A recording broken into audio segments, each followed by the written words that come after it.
Hello and welcome to Rewind Reviews.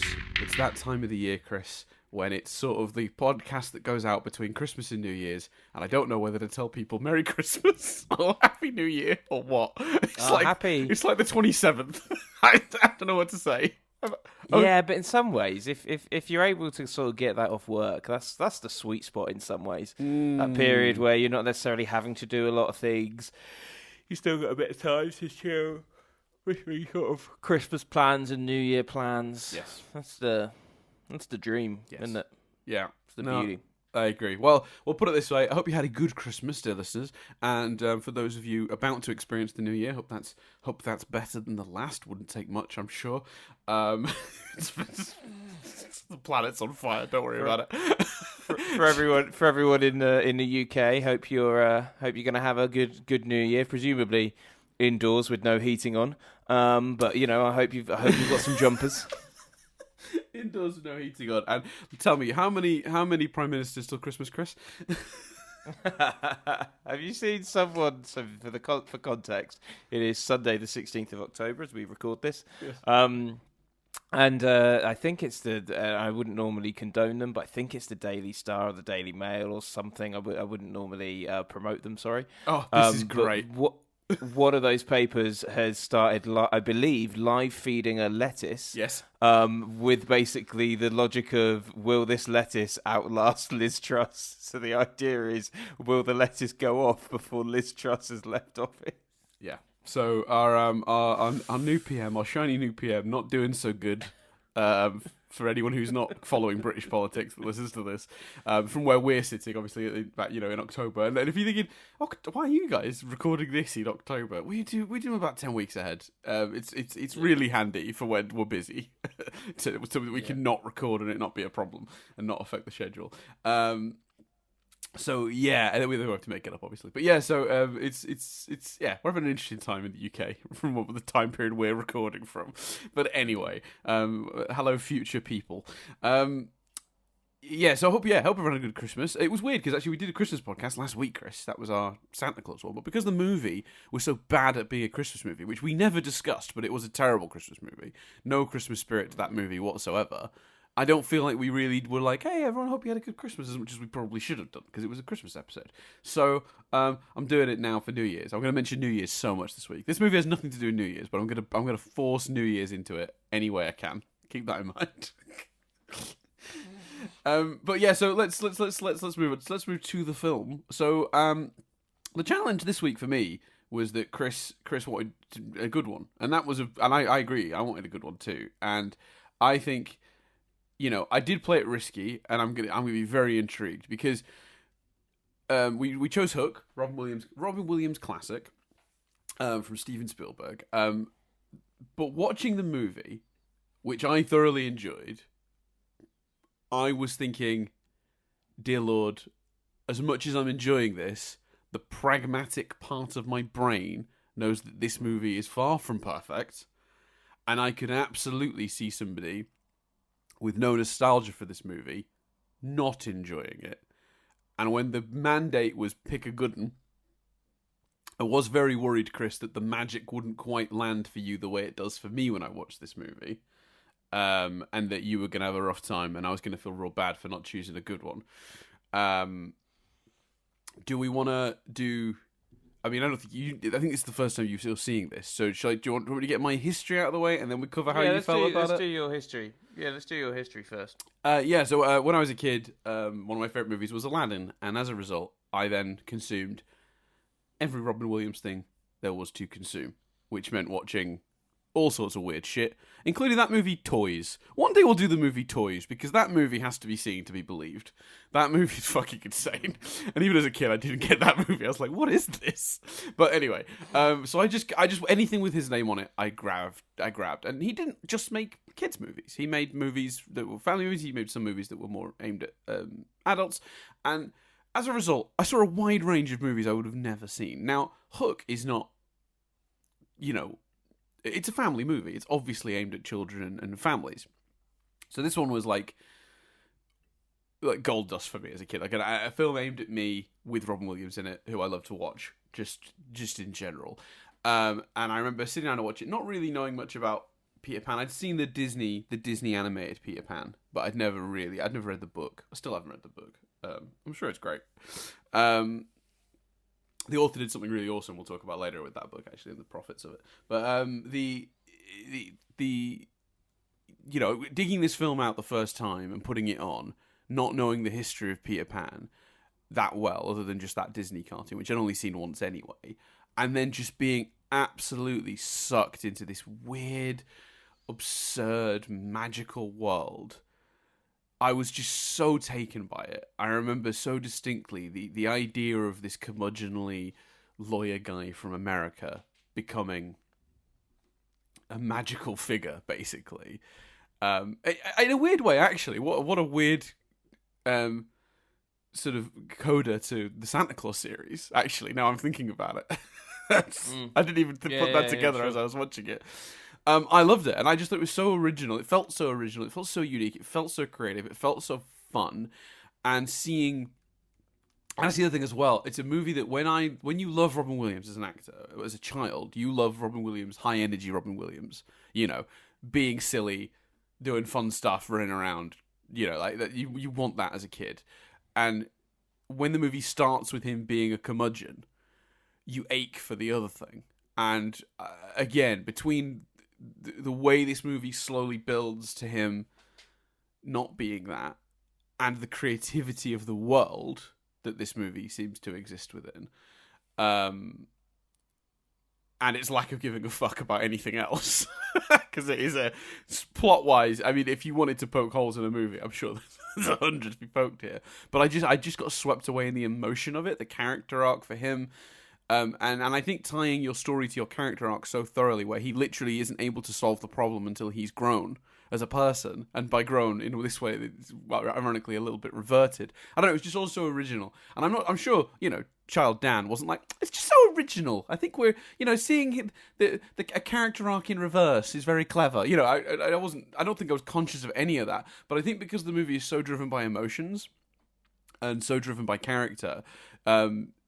You don't need to understand or analyze why it's so good to get on board with that stuff. And then obviously all the dumb jokes for kids, like the food fight and one of the Lost Boys rolling down the stairs, which is one of my favorite visuals from the movie. It's just so weird, knocking everyone down like a bowling ball. Just weird stuff like that. I just love. And obviously, what child doesn't think Rufio is the coolest? Sorry, let me rephrase that. What child in the 90s doesn't think Rufio is the coolest? So, it was an extraordinary experience as a kid. And I remember, I think we rented it originally from the VHS, or probably given it from my nan. But we had a copy that we were allowed to have for a little bit, and then I was without a copy of this film for a while. I remember there being a stretch of time. I was really sad I couldn't watch it, and then it came on TV, and I taped it and had a copy for myself after that, and I'm sure wore it to the bloody nub because I was just really charmed by it.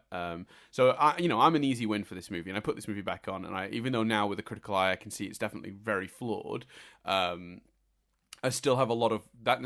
I do think a lot of my love for it is based in nostalgia and like feeling that still.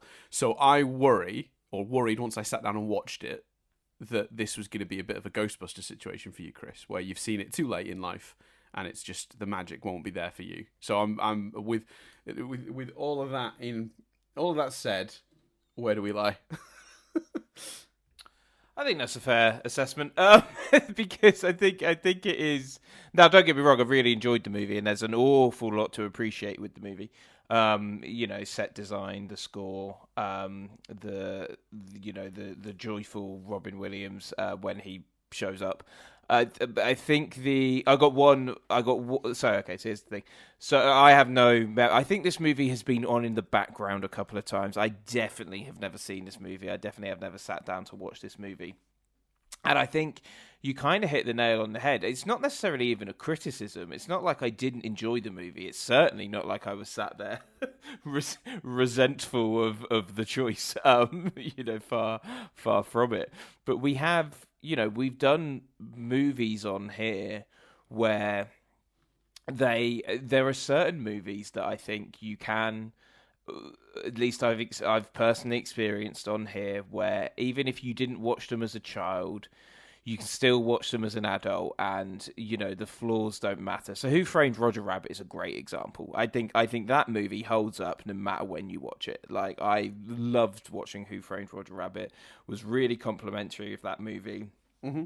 I mean, it's not particularly a classic, but for some reason, for me, a Goofy movie was kind of also that. Yes, I loved the Goofy movie when we did that. Yeah. But there are some movies, as we've acknowledged, that actually you kind of need to watch at a certain age, like Good Will Hunting. I mean, I know it's not necessarily like a family movie or anything, but Good Will Hunting was a movie where we can completely understand why, as a kid watching this, it was like, oh wow, this is high art and genius.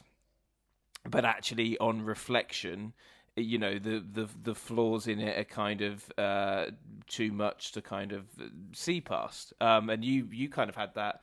Was it Predator? I think we both enjoyed. That was maybe an example of the other way. Last Action Hero was the most recent example I can think of where I was like disappointed with the like. It was a movie I remembered enjoying as a child, and I watched it back and was like, I was not as impressed with this movie, which is a real shame. But then again, I watched that at the time, so I guess we're talking about when it's a newer experience, like coming back. Because obviously, for you, a lot of the movies you're talking about here are ones you didn't see as a child, watching them as an adult. So I don't think I've got as many examples of that in our back catalogue as of yet. No. I don't think you do. No, and we'll have to try and think of one and get it in. But yeah, but this was definitely a scenario of didn't particularly dislike it, but there are some flaws with it that just overshadowed the critical, that made the critical part of the brain overshadow it. Where I'm going. Basically, it's the difference between Roger Rabbit. I can understand why this was magical for a kid, and it still works as an adult, and I'm loving it. Whereas I can understand why this was magical as a kid, and if I'd have watched it as a kid, I'd have probably fallen into that camp. But I know certain flaws overtake it, and I'll launch into the discussion, Dan, with a question that I turned to Jess and asked about 20 times during this movie.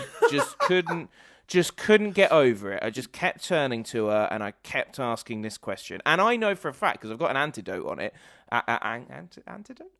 Anecdote. I've got an anecdote on it where I know for a fact that the nostalgia goggles can make you completely not acknowledge this because it happened last night. So I'll tell you the question and I'll tell you what happened last night.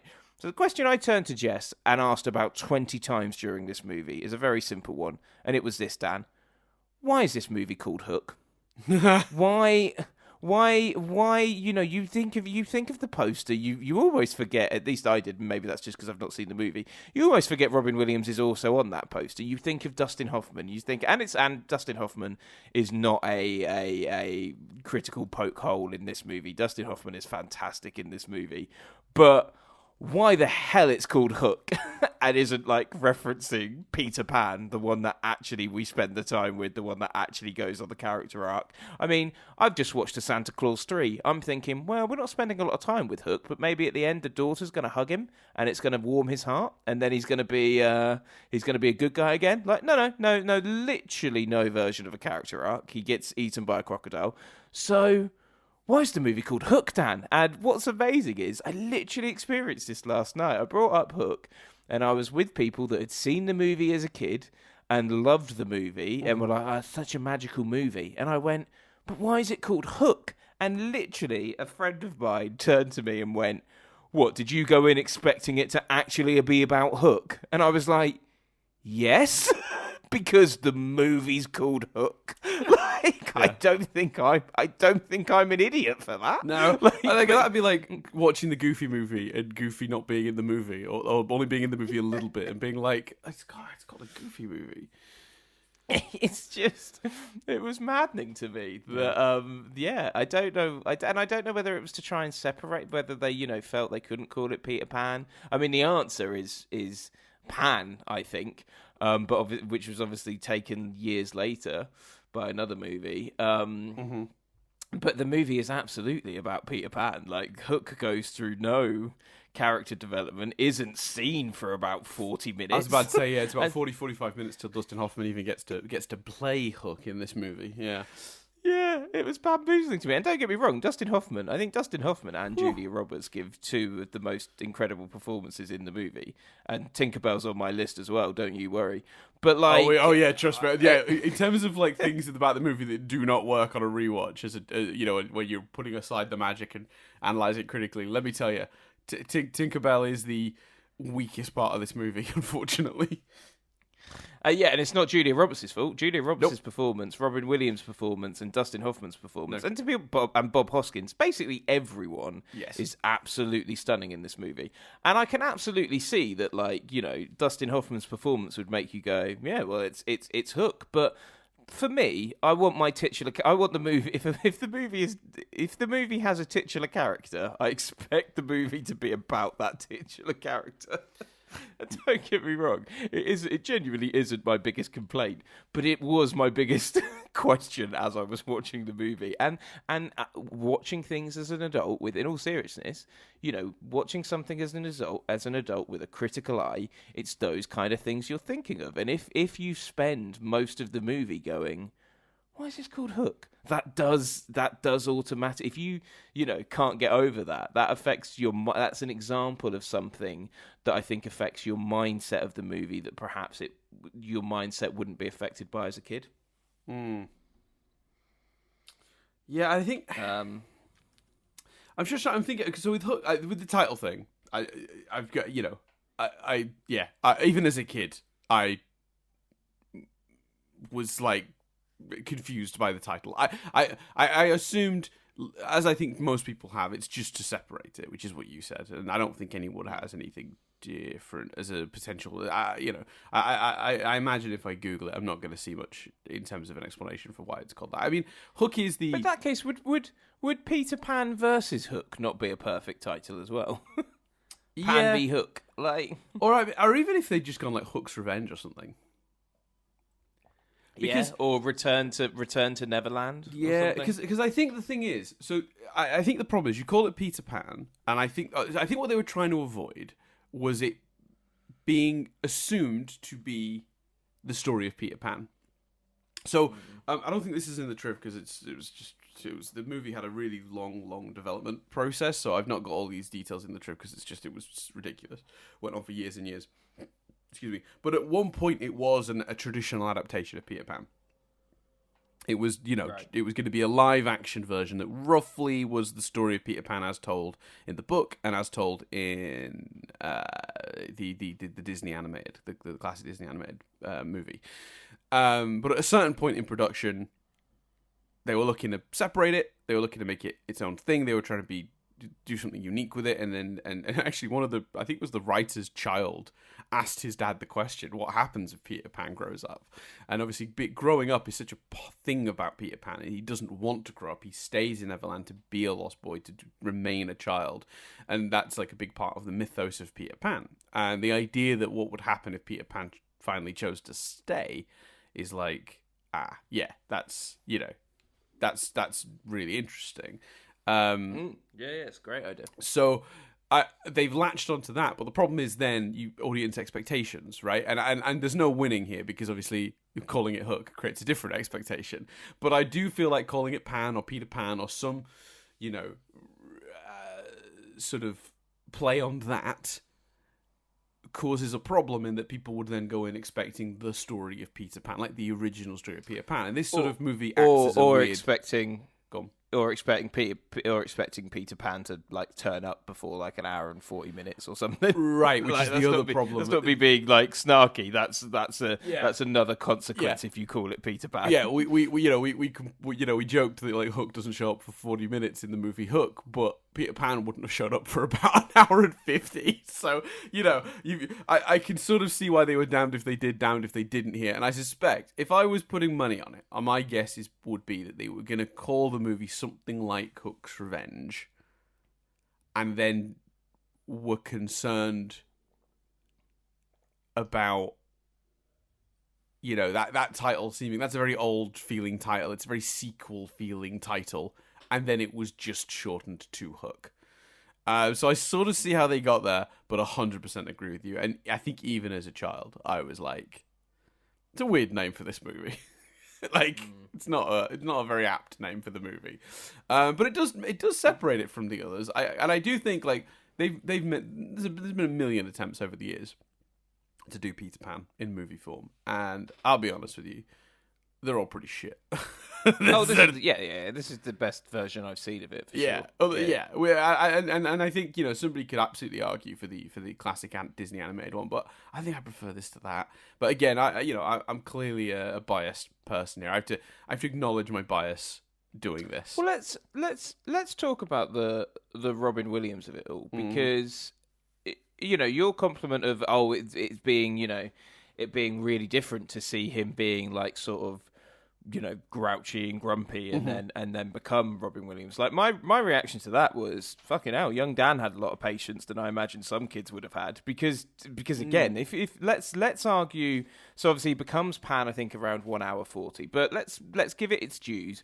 I would argue the imaginary food fight scene is when Robin Williams starts to perform. We get some more kind of classic Robin Williams performance.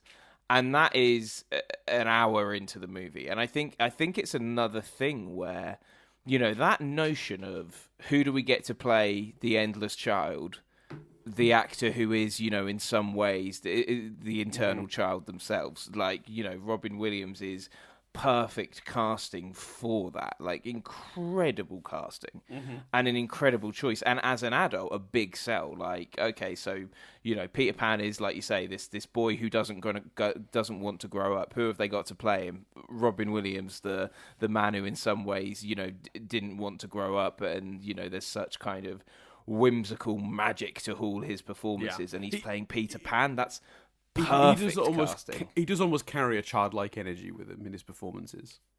Yeah, for sure, for sure.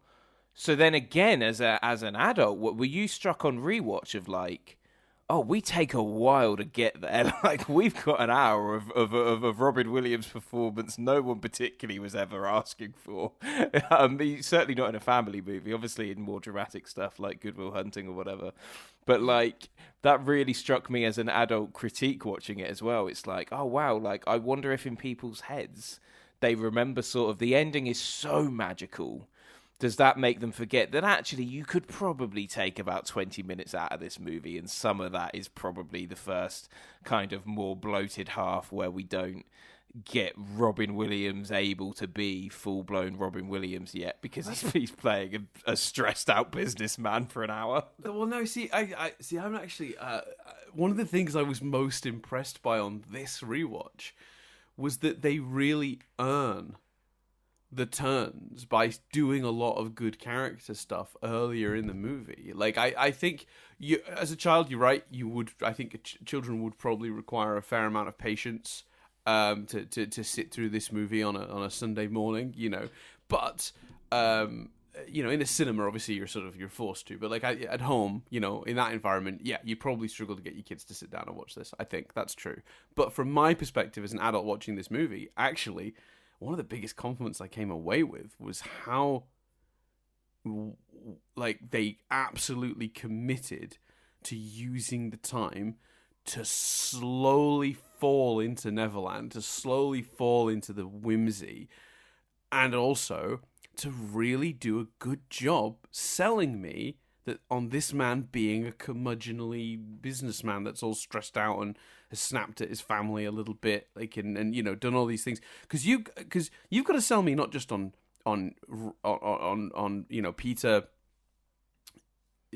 being a stuffy businessman that's more likely to threaten you with his lawyers than he is to pull out a sword, on a pirate ship.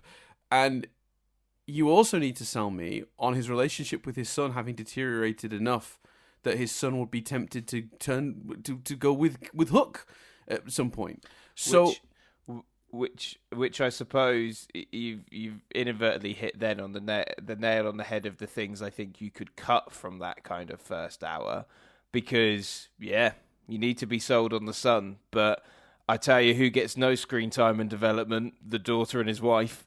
Like, that's another big thing that, from a critical eye as an adult, you're like, why are these two characters here? Because they're not being allowed to add any. Like, the daughter's very cute and has a lovely song, but she literally has to be. They just write her off screen for some of, like, you know, when all the baseball stuff's going on. And I think they do so much to set up the tension between him and his wife, but because we never cut back to his wife, we never really deal with the where the fuck have you been? Like, we never deal with their relationship at the end. I think it's kind of like, Do you think they should? You would have preferred they'd cut those characters altogether, almost, or use them, or, you know, either cut them or use them. Like, and I just think that it's an example of, because I think the movie does feel a bit too long. And I think it's an example of, well, you could get to the whimsy, but still do the stuff you're talking about a bit sooner if maybe it was concentrated on Jack and his son. But I guess there's no one for him to then Peter. But then I guess there's no one for him to sort of bounce off of and argue with at the beginning. I think maybe you do need the wife, but we could have cut back to her a bit more instead of just the assumption of. Slightly confused because you're sort of saying the movie needed to be truncated. But you're saying we needed more time with the daughter and wife. I'm a little confused at what you're getting at. But well, I'm saying that do either or, because if we had more time with the daughter and wife, and you know, you could cut some other stuff from the movie. Maybe the movie wouldn't feel truncated because actually they were developed, so it wouldn't feel like wasted time with them. But I'm still not really following. Because they don't really, that the whole problem you had was that we don't really see much of them. We don't really get a lot of time with them. So to do anything more with them would be to extend the movie. The only way to shorten the movie would be to remove them. Yeah, okay, well, remove them then. But I think there's other stuff that you could shorten down some of the montages or sequences in Neverland or something. I've not come to this with an answer to it, but what I'm saying is it led from you saying about we need that time to develop the relationship with the son.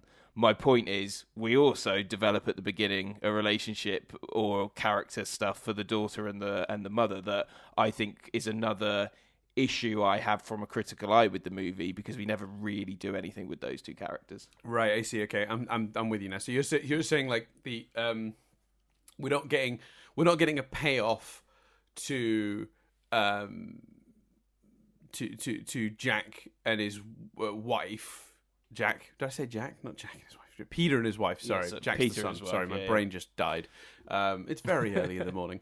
So we're not getting a payoff to like Peter and his wife being a little bit snippy with each other earlier in the movie. So you could shorten that and then have her there, but she's not really doing it. I think but the thing is, the opening of the movie, the opening 40 minutes of the movie, which is what we were discussing, is focused on him and his son. The daughter and the wife aren't really a huge part of that. They're present because they're present, but they're not. They're never the focus in those scenes, which is the problem. I agree with that as being a flaw in the movie. But your spring off into talking about that was you talking about that opening sort of 30, 40 minutes of the movie that are a bit slower. So from my perspective, how much time do those two take up in that time? Because whenever any of those two characters are in the scene, they're serving the Peter Jack storyline. When he spins off to talk to his wife and they have a scene together, it's not about him and his wife, it's about him and his son.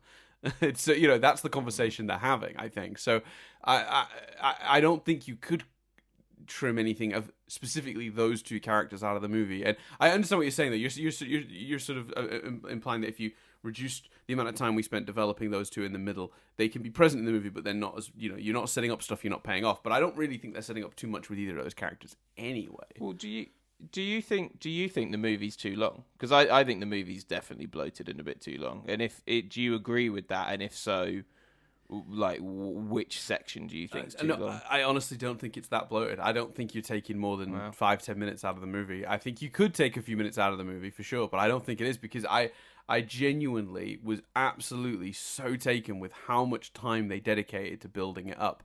The slow discovery of the world. So it works on so many levels for me, because I was thinking, like, it's not just about taking the time to do the character, but it's about really taking the time to slowly ease you into Neverland. But it feels like it's like being pushed towards the edge of a cliff, this movie, and it's like you're being nudged towards the edge, and you're feeling that sense of that this is all about to sort of go mad the whole time, and there's a weird excitement to that because it's clear the world he inhabits is there's more to it than he knows, right? And you feel that, and there's slow hints, weird stuff happening.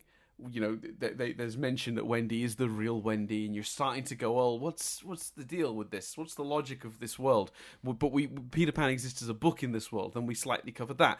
Then we're building up in the house the kids being kidnapped, and that's all insane. But then it's like you think that might be the moment you're pushed off the edge of the cliff, and you're in Neverland, and it's all great. But then there's this brilliant sort of pause for like the adult reaction to your kids have been kidnapped, which is to call the police, which I suppose you could cut that scene, but I really love that scene because what that scene does is it like still tethers you to our reality, and also, but it tethers you to reality through Peter's choices, because we're emphasizing how much Peter is just a normal, boring adult now.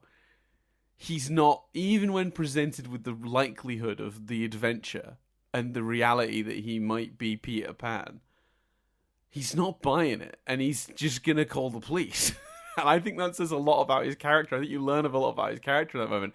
And then Tinkerbell shows up, and then it's like that's the moment you literally fall off the edge of the cliff, and then it is just madness. Like it's you're in Neverland. She's making him dress like a pirate and making him at people and all that stuff, which is all really fun. And then it is just like fun time adventures. But that I genuinely think the movie is way better as a result of that first act, that quote unquote real world act. Because also I love as well that literally it's a slow descent into the creativity, because America, when they're in America, that feels like 100% like a down to earth real world shot outside. When he goes to the baseball pitch, there's a real baseball pitch outside. Very weird real world setting. When they get to London, it already starts to feel cartoony and magical and whimsical. It's just Peter's outside of that. And then we take that final step. And I genuinely, I don't know what you cut. You probably could cut 5-10 minutes of the movie and it would still make sense. In fact, you could probably cut as much as 20 minutes of the movie and it would still make sense. As much sense as it makes now. It only saves about 30 seconds, but you could definitely cut him randomly getting off with mermaids. Oh, that's my note. I did write that as a note. That scene is weird and doesn't need to exist. Yeah, that scene needs to be gone. Why not have the mermaid just grab him and pull him to shore? You can have a mermaid. You want a weird creative mermaid sequence? Cool, that's fine. It's a weird magical world. But yeah, that scene is that would be my pick if I was cutting something. I wrote that. That's the one scene I wrote in my note specifically. Scene's weird, get rid of it. But for me, you gain so much of the tone and the setup and they earn you buying into this version of the Peter character, so that when he changes, it's so much more glorious. And I would, and also the way the world shifts around him into the sort of magical sort of Neverland of it all. Like, so for me, I think you could certainly make a story that made sense by taking 20-30 minutes out of this movie, but I think you'd lose a lot of the character. I do, and I think that's one of the things that's still left that's charming, because I think the story is a bit senseless. Yeah, you wouldn't make it any more or less senseless by cutting a bunch of stuff, but I do think you'd lose a lot of the heart. I wasn't saying cut 20 minutes specifically from the beginning. I do think the film's a bit bloated. I do think the film's a bit long. I do think you could cut something. I don't have an answer for where. I don't have one. I think the beginning, I think it is interesting because you're absolutely right. Like, the build up of it helps that ending, which is fantastic. Mm-hmm. Other than the slightly contradictory, bizarre Bob Hoskins scene, which I'm sure we'll come back to. Yeah, but I have no idea what they were going for with that. None whatsoever. Yeah, we'll come to that. Yeah, we'll come to that. So other than that, and that is again the problem watching it an adult with kind of a critical head. There's just these things that keep popping up that make you go, huh? But anyway. But I think specifically the Robin Williams of it all and the going into it with kind of the childlike whimsy. I think you're absolutely right. I don't think anything you've said is incorrect. But I think if you go into it with a modern perspective, watching it as an adult, part of you wants to get to when you don't know that you're going to get such amazing childlike Robin Williams at the end. Mm-hmm. I think there's a little element of fucking hell. We're taking a while to get to the Robin Williams joy, aren't we? And like you say, worth it, worth the payoff, worth the journey. But I think you feel that a little bit. But I'm not. Just to clarify, I'm not specifically saying cut a load of stuff from the beginning. Sure, but I mean, I guess that is because you were also talking about the beginning feeling a bit long before we get to the magic. I assume that while you might not be saying cut I'm saying cut 20 minutes and all of it from the beginning. I know you're not saying that, but like you would probably be cutting a good portion of stuff from the beginning, though. I assume because that's. If you're not able to enhance, because my preference with the daughter and wife would be to enhance them. And yes, I know I'm contradicting myself because that means, I'm not saying make the film 2 hours 40. I'm saying find a way to cut some other stuff and enhance them. But if there's no way of doing that, then maybe, do we need the daughter's song? Do we need to start with what we probably do to kind of set up Peter Pan is real, but also like fictional in this world. So maybe you do need to play at the beginning. But yeah, can I just say it's kind of 2 points and discussions that merge together. Regardless of what I don't have a solution for, but the daughter and the mother's lack of character development and the way they have to write the daughter specifically just sort of out of the Neverland adventure in the middle portion of the movie is another thing that I just couldn't quite get my head around watching it as an adult. Yeah, and this is where we can start having a chat about like the actual like the flaws of the story because I look, for me, it's very clear, and I'm being completely upfront about this, that a lot of this is we've talked about this in the past, this idea that like a problem might bother someone where another person might completely see the problem but not really feel it as being such a big problem. Yeah. We come across that a lot. And I do think, whimsy, magic, nostalgia will make people ignore flaws. I think that's why we have this weird contingent of people right now that love the Star Wars prequels. Because they watched them as kids, they've got nostalgia for them, they're happy to ignore the fact the movies largely don't work for all the reasons that have been discussed for a bajillion years by people that were adults when they first saw them. I think that's why that happens. And I'm a bit of an, I guess maybe I'm a bit of an oddity in that because I was a kid when those movies came out. But I was a kid when the first one came out. I guess I grew up as the Star Wars prequels were airing. I was, I think I was in college by the time the final one went out. But yeah, anyway, it doesn't matter. So I am fully, if I haven't made it clear enough as it is that, I'm going to happily chat about all the things about this movie that do not work now. But I'm going to outright say, for me, this is still a recommend. But with that understanding that you, the listener, know where I'm coming from when I say that, and that it may not have that effect for you now as an adult. If you loved it as a child, rewatching it now will probably still be a pretty magical experience, I think. And do you think it really applies when like a film is kind of so close to being there? Because one of my favourite, almost contradictory examples to this, or one of the few times where it went the other way, was Last Action Hero.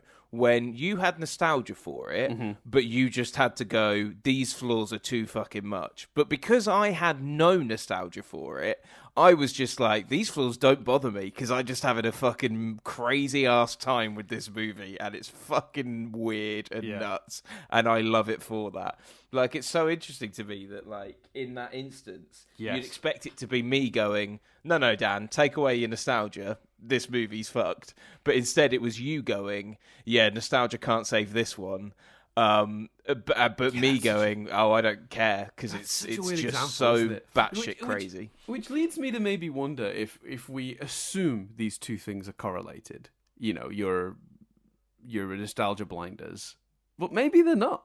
Maybe the reason I loved the movie as a child is because it is a movie that I can watch without really being too bothered by those flaws with. But then again, I enjoyed Last Action Hero as a kid without caring too much about the flaws. And then when I got to being an adult, I was like, oh no, this doesn't work as well as I hoped at all.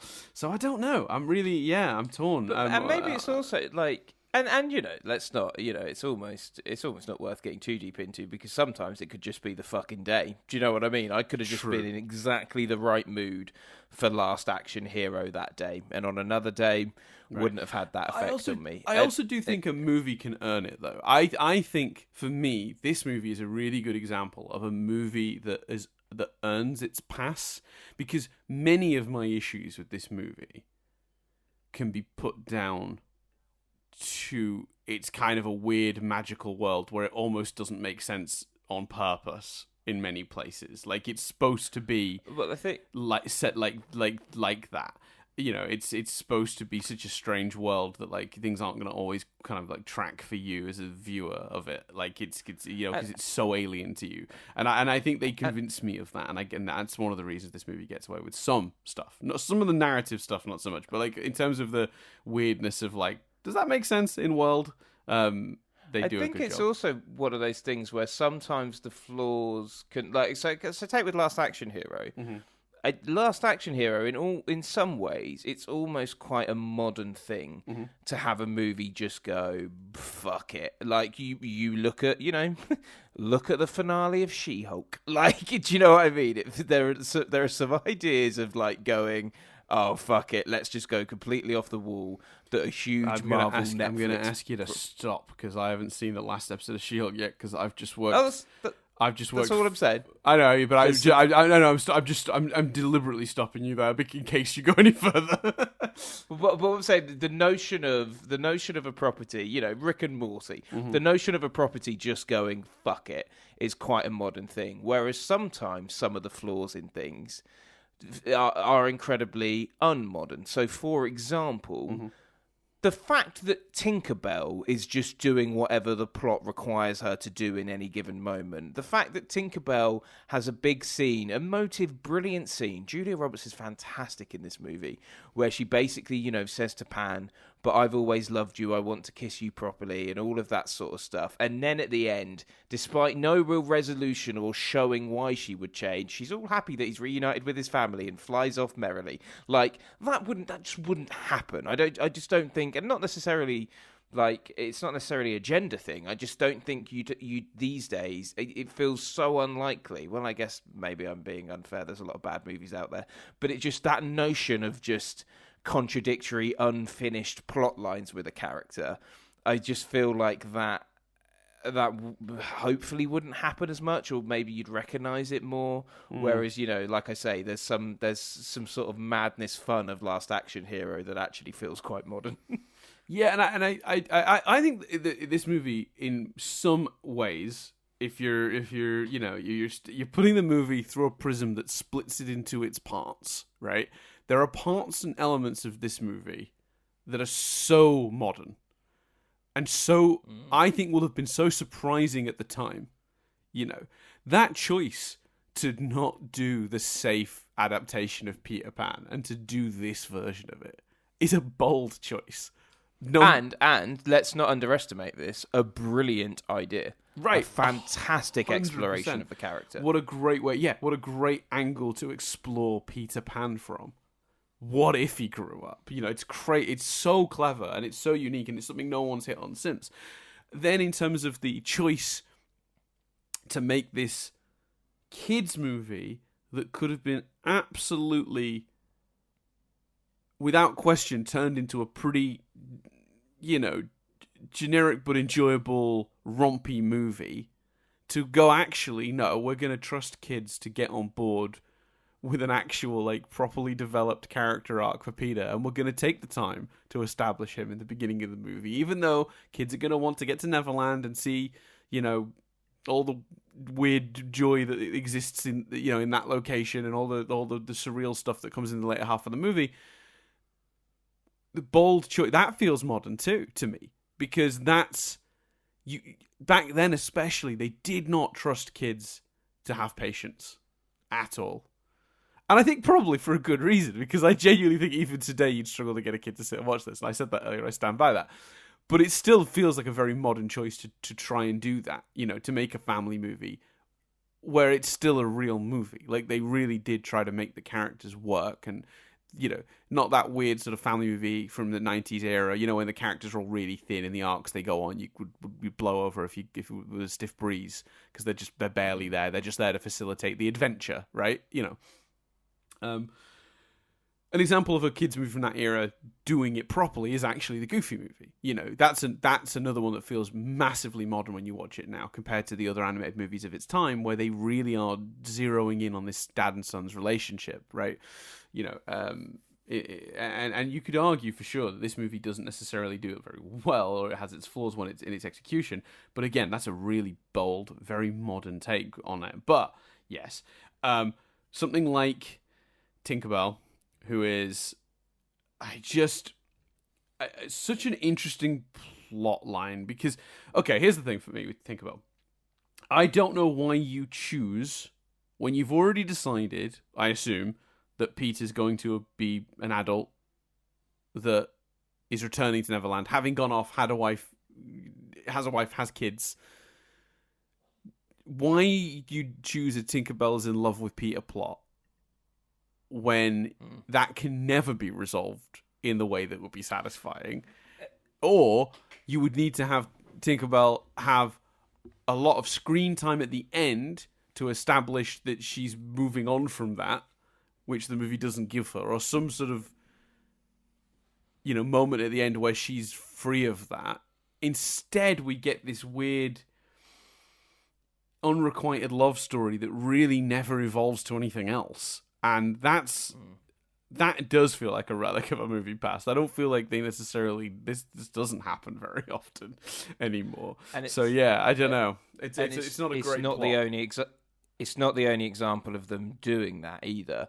Like the Peter and Wendy of it all feels like, well, we need to, it's Peter and Wendy. We need to acknowledge that somehow. But again, watching it fresh, it's really hard to get over the logic of all of that. Like, okay, so Wendy was in love with him. No other girl carried your favour the way I did. And, like, those moments of, like, being really, like, affectionate with him in their adult relationship. So Wendy's in love with him. And then one day he comes back. And in a scene that just had Jess and I just curling, just cringing and being like, oh, my God, what is happening? This is so weird.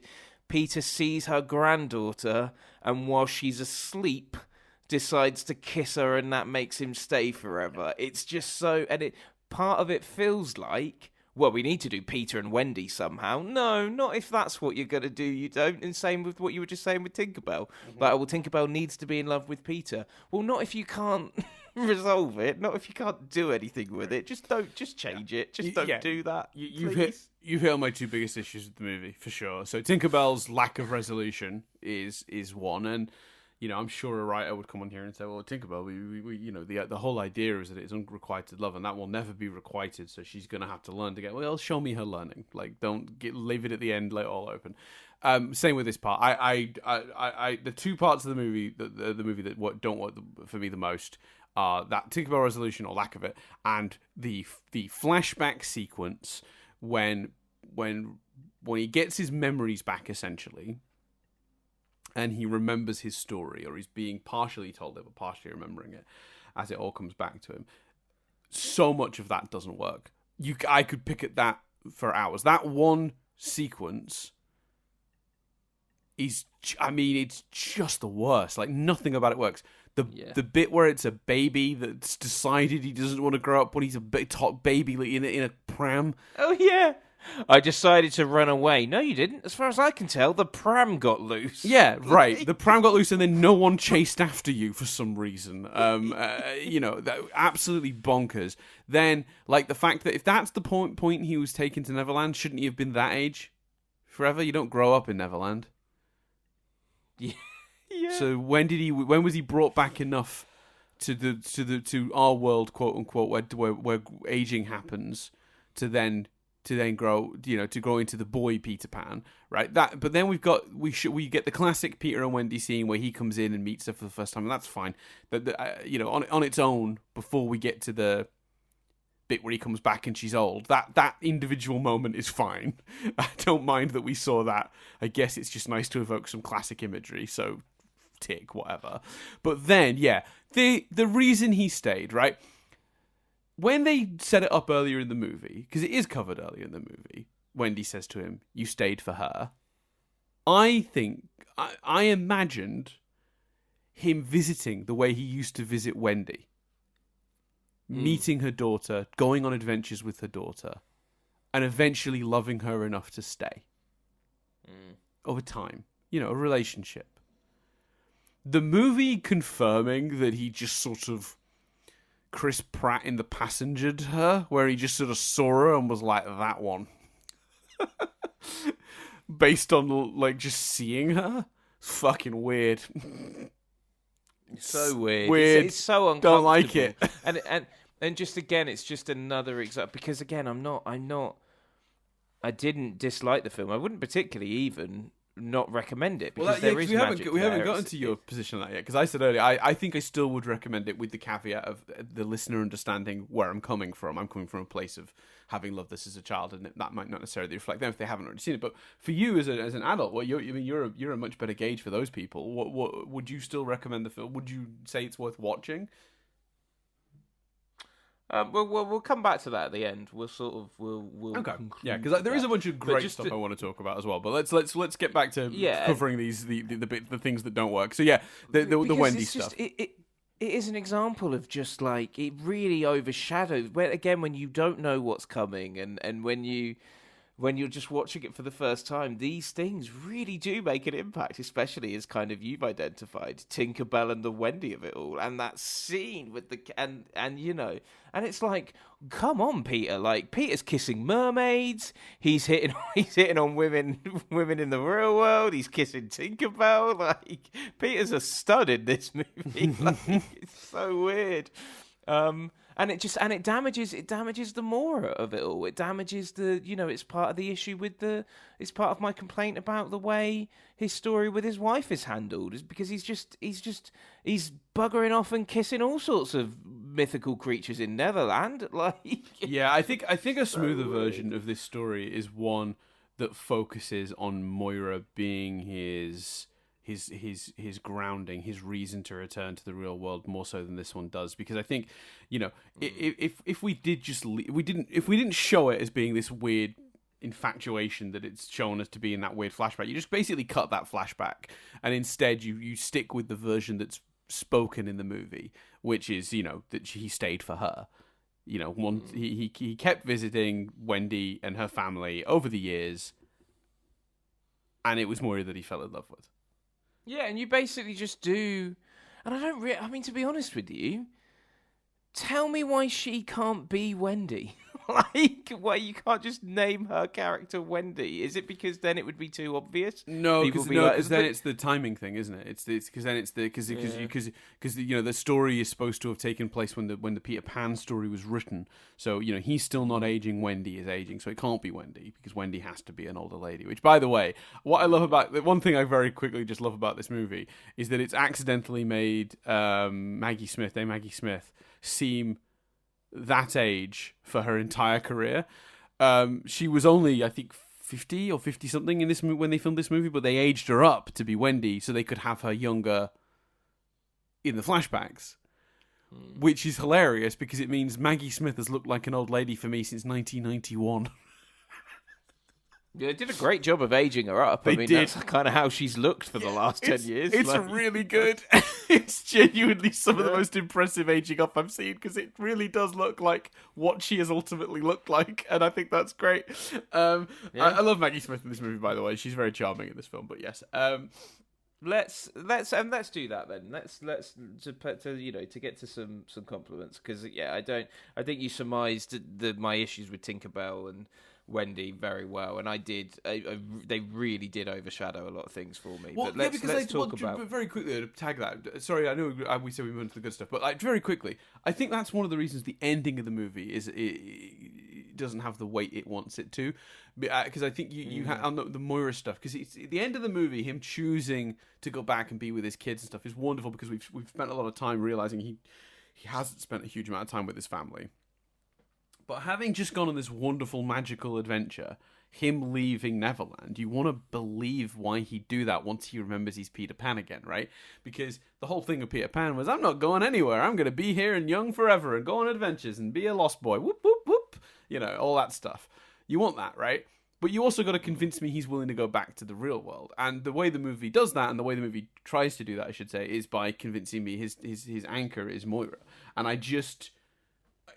Even on this rewatch, and again, one of the problems I acknowledge is there, wasn't a huge deal breaker for me, but was a problem, is that I just don't believe it. They don't sell me on Moira being his anchor. That's because that's at the beginning in those flashbacks and at the end. For the rest of the film, his anchor's Jack. And it's all about his relationship with Jack. And they do and they do that stuff really well. Like, the baseball scene is great. Like, they do the Jack of it all brilliantly. But they sort of flip between whether it's Jack and Moira. And the other problem is, like I was saying earlier, we need to cut back to Moira a couple of times. Like, I'd say a scene that would help. We cut back to Moira, and she's like, because I'm sorry, it's a scene that I was aching to see. She's going, where the fuck is Peter, right? And you have Wendy tell her, you go, Peter is Peter Pan. And Moira believes it instantly. Moira's like, oh my God, that makes sense of the magic I felt when we were kids. And he has changed.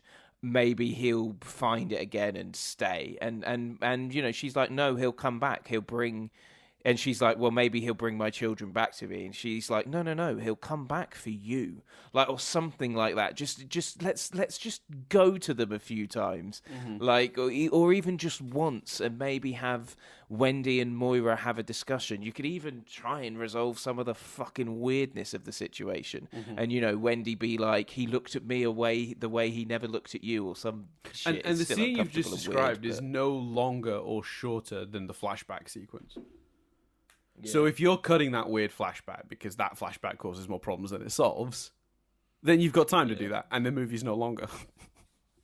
Yeah, I mean, you do get one of those brilliant moments that happens a few times in this film where you go, is that? And in that one, you're like, is that Gwyneth Paltrow? Yes, like, yes. Oh God, I forgot. It's not as good. Yeah, let's very briefly just talk about the insane cameos in this movie. We have Gwyneth Paltrow playing a young Wendy. She's in it for about 6 seconds. I think it's before she was famous, so I don't think that's not a cameo as much as it is she was cast in a small role because she was a young actress. But still, really weird. I'll tell you what was a cameo though, Chris. Phil Collins. Phil Collins was my favourite one. By a long way, Phil Collins was my favourite one. Well, there's one you might not have noticed, which I'm going to come back to. There's two you might not have noticed. We'll come back to in a second. But yes, let's very briefly, just very quickly, talk about Phil Collins. It's one of the most distracting things in the movie, but I love it because it's so fucking weird. They call the police when the kids are kidnapped. The police officer that arrives is just Phil Collins. And it's just Phil Collins being Phil Collins, and it's fucking great. I love it. Yeah. He's genuinely quite good in the scene, which surprised me. But it is so extraordinarily distracting. It's Phil Collins. You're kind of wondering what the choice was to put him in that role, because it is nothing but distracting. And I recommend anyone pause and watch it now just for this.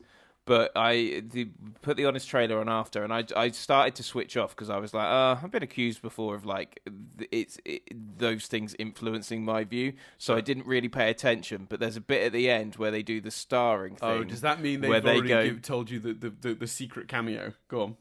Yeah. I think I know the other two you're talking about. But there's this amazing bit where, because I did pay attention to the starring, because I was like, well, this isn't going to affect my view of the film. where for Phil Collins, they have this like reverb voice go, I can feel it, Collins in the air tonight. Very good. And I was like, yes. That's incredible. So the other two cameos you talking about missed. Go on. Who are you thinking of? Well, the Honest trailer has Glenn Close and Jimmy Buffett is the other two. There's an extra one. But yeah, okay, so the Glenn Close is the big one. Glenn Close is massively disguised as a pirate that gets their head put in a barrel and then scorpions put in it. And it's remarkable. You would never know it was Glenn Close. Not in a million No, years. you wouldn't at all. You would have to be absolutely told it's Glenn Close. So I do recommend anyone. Go on. When they show her in the trailer, I genuinely went, have I got the wrong Glenn Close? Yeah, is there another Glenn Close I don't know about? Yeah. Jimmy Buffett's in the movie as well, and then the one that is a definite. You'll never see it because they're too far away. But when Peter is first taken to Neverland and the fairy dust falls off Tinkerbell and it hits a random couple and they float up into the air. I don't know if you... Oh, sorry, you cut out a bit there. Say that again. Oh, so you know the moment when Tinkerbell is taking Peter away and the fairy dust falls off and hits a random couple, and they float up while they're kissing, embracing. Yeah. Yeah. One of those two is Carrie Fisher. Oh wow. And the other one, George Lucas. What? Yep. That's insane. So Carrie actually worked on this movie. Basically, she was kind of who they were trying to model Tinkerbell off. Like her, like, you know, like they wanted that sort of like... They wanted a Tinkerbell that was kind of a bit more like, you know, sort of Princess Leia and that, like, no nonsense, not going to take any shit from the boys sort of thing, because they thought that made sense, you know, having to wrangle all the Lost Boys. She'd have to be a bit like that.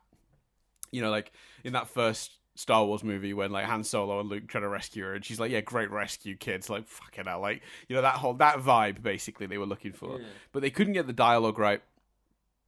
They were struggling into general, actually, it sounds like, with the dialogue for the female characters. And Carrie Fisher was a writer at the time. She wasn't just acting, she was also doing writing. So they brought Carrie Fisher in to rewrite Tinkerbell's dialogue. Which is funny, because if you really wanted to get Princess Leia-esque dialogue, you should have really hired the guy that wrote Princess Leia. Not the actress, because I'm sorry if Spielberg maybe forgot this part, but she I'm sure she was a very accomplished writer, and she did a great job with some of Tinkerbell's dialogue in this movie. So it's not a criticism of Carrie Fisher, but I'm just saying, if what you're doing is trying to recreate the dialogue of Princess Leia, then maybe get the person who wrote Princess Leia, because what you did was get the actress that portrayed Princess Leia and ask her to write Princess Leia. It's fucking weird. But they were also, I think there was a point when they were also considering casting Carrie as Tinkerbell, and I actually would have, as much as I do enjoy Julia Roberts' performance in this, I do think I'd have enjoyed that.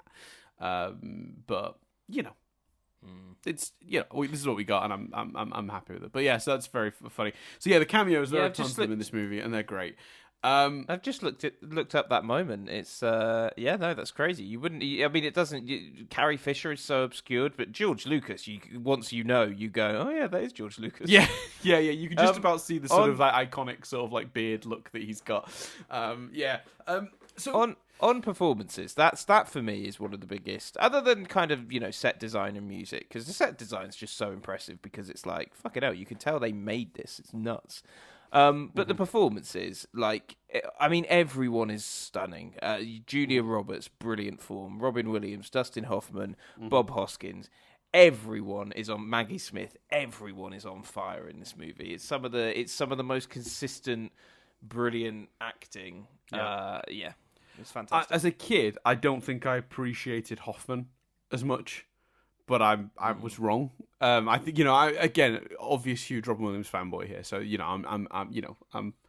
I'm not paying attention to fucking any other performance in a Robin Williams movie as a child. Every time anyone else is on screen, I'm like, when's Robin Williams coming back on screen? Like, it was close to obsession, Chris. It was not healthy. But on a rewatch, right, when he comes out of his little room on the ship, and he's, you know, they're chanting Hook, and he's like conducting them, and then he gets me to like get the carpet out when he gives that whole speech. I was fucking mesmerized. I was like, this man is having so much fun playing Hook, and it is so entertaining to watch. Like, it is jaw-droppingly good, and obviously, again, and that particular double act with him and Hoskins as Smee is glorious on a million levels. It's so good. For sure. I honestly, I'd have watched a whole movie about him, about those two. You could have called it Hook, maybe.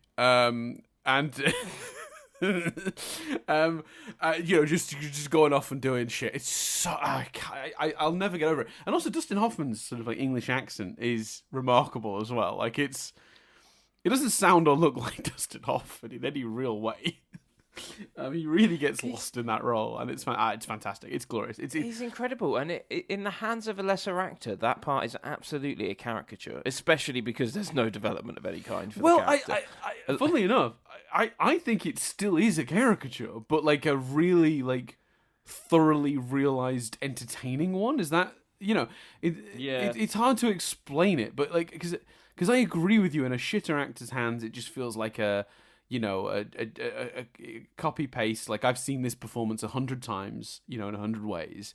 But there's just something about the way he does it where it feels caricature-y and over the top and exaggerated, but it also feels really unique and it's deeply entertaining. And I'm not really sure what the difference is between caricature that feels like I've seen it 100 times and I'm tired of it, or this where it feels so fresh and engaging. I don't know.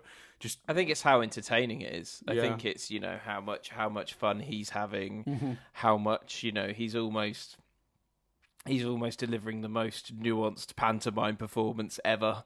Like right. That's exactly what it is. That's exactly what it is. Yeah, it's fantastic. But also, go on. The writing of the part is great as well because it really commits to this sort of, and it's a world where you can do it, where you can have it's almost a pantomime, it's a nuanced pantomime world, so you can get away with a nuanced pantomime villain. Yeah, and while we're on the actors, before we move on to some of the other stuff, the kids, incredible. What luck that they hit on this group of actors, particularly led by Dante Basco, who Chris and I were both very familiar with through his work on Avatar: The Last Airbender as Zuko, but in one of his first major roles, and what I knew him as for my lifetime until Avatar came along, as Rufio, and what an iconic role Rufio is, and how well performed Rufio is, and then just all the other kids, which have the dumbest names, but I will, Thudbutt, Too Small, Latch Boy. My favourite one of which, by the way, Chris, because I've got a tiny bit of story, a little bit of story time with Dan. So one of them is called Don't Ask. And apparently there were several unnamed Lost Boys. And if you go to the credits, you'll see it goes down: Pockets, Ace, Rufio, Thudbutt, Don't Ask, Too Small, Latch Boy, No Nap, and then it's Lost Boy, and then additional Lost Boy, additional Lost Boy, additional Lost Boy. So it seems that James Madio, who played Don't Ask, was one of the unnamed Lost Boys. And apparently he asked so often what his Lost Boy's name was that eventually Spielberg told him, "Don't ask." And some of the other kids and him heard this and assumed that was the name of the Lost Boy, and someone says it on screen, and it makes it into the movie. So that character is named Don't Ask because of a misunderstanding. That's brilliant. I love that. That's fantastic. I love that so much. Yeah. All of those kids are great. They have great chemistry with each other. Everyone's brilliant. Yeah, I would agree. And even the kids playing Jack and Maggie, Peter's kids. Those are the whiny kid that the parent gets annoyed at, or the annoying kid that the parent gets annoyed at, is a really hard line to tote in a movie like this without actually falling into being annoying to you, the viewer. You have to believe that Peter is frustrated with those two children because they're being noisy while he's on a phone call, but you yourself don't. You want the audience not to feel anger at them, and they do just toe that line. I think. I think that's another argument as well, though, for the beginning of the movie, because to be fair, you don't. One of the reasons you're not annoyed with them is because you've literally just seen a scene where he says to Jack, "My bond is my word, I'll be there," and then just isn't there and just sends someone else to film it. Like, it's horrific. Like, so to be fair, the reason I'm not annoyed with those two in the scene is because I'm like, yeah, fuck him. Like, you make as much noise as you want because he's being a bit of a twat here. Yeah, absolutely. Yeah. And again, I think the kids, performance-wise, they do tote that line up. But yeah, you're right. In the story as well, they justify it too. Yeah, I agree. I think, there is a lot of really good stuff in that opening. I tell you what we could cut, though, actually, if we're talking about it's only a brief moment. But the weird thing of him in his office, and they're all gathered around the elevator to see him off on his trip. Now, I don't know if our listeners are all necessarily people who've worked in offices. You might not be, but I'm gonna tell you this as someone who has worked in an office: don't work like that. If I'm going on holiday, no one gives a shit. They're all at their computers doing their jobs, and no one's gathering around the lift to see me off. No, that might happen to a very popular employee on their last day if they're leaving the company. People might gather to say bye. Do you think it's to try and make the audience go? But I don't know what benefit it is to try and make the audience go, oh, well, I can see he's trying so hard for the work because, it's a bunch of great guys. But actually, that's to the movie's detriment because you're like, well, he's having fun. He's not this lost boy in the real world. He's still, sorry, I keep yawning, I do apologise. Because he's still, how British did I sound then? Because he's still having a good old time at work. Like, they're doing some weird phone fucking Western thing. But unless maybe it's trying to hint.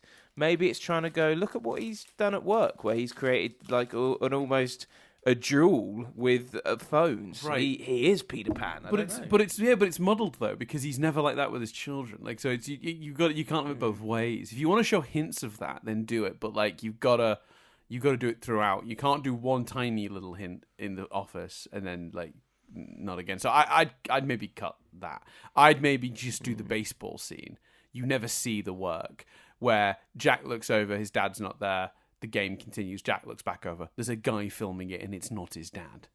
His dad has sent someone. That's fine, right? That hits exactly as hard as it hits in the product we've got. Does it not? Yeah, no, I'd say so. Yeah. Sure. Anyway, let's talk about some of the good stuff. Dan, go on. Oh, okay. Sorry. Yeah, go on. No, go on. You've got a not good stuff. Go on. Let's have it.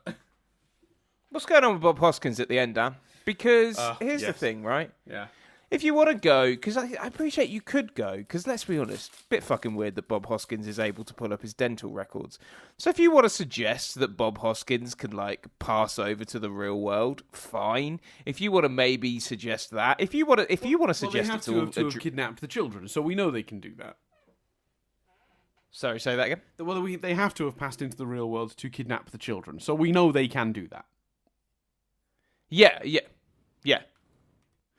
So they can do that. So if you want to suggest that that's him in the real world keeping an eye on Peter, fine. If you want to suggest that it's all a dream, I'm actually okay with that as well. Like that honestly wouldn't bother me. It's all a dream, but then there's a little hint that it might not be. Also doesn't bother me.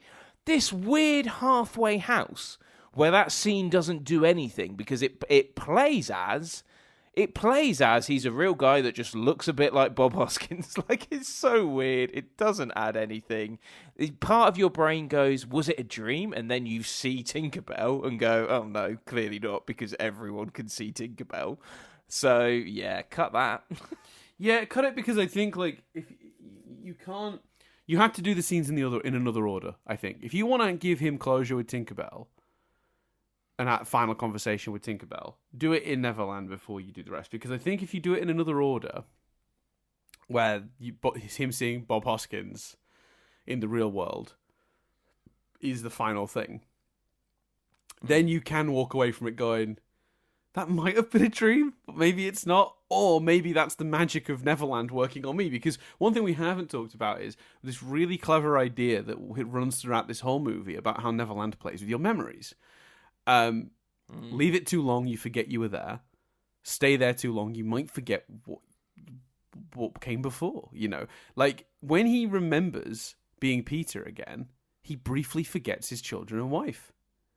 It's a really powerful moment. And then there's a point later in the movie when Jack sort of weirdly remembers that he has a dad that's not Hook.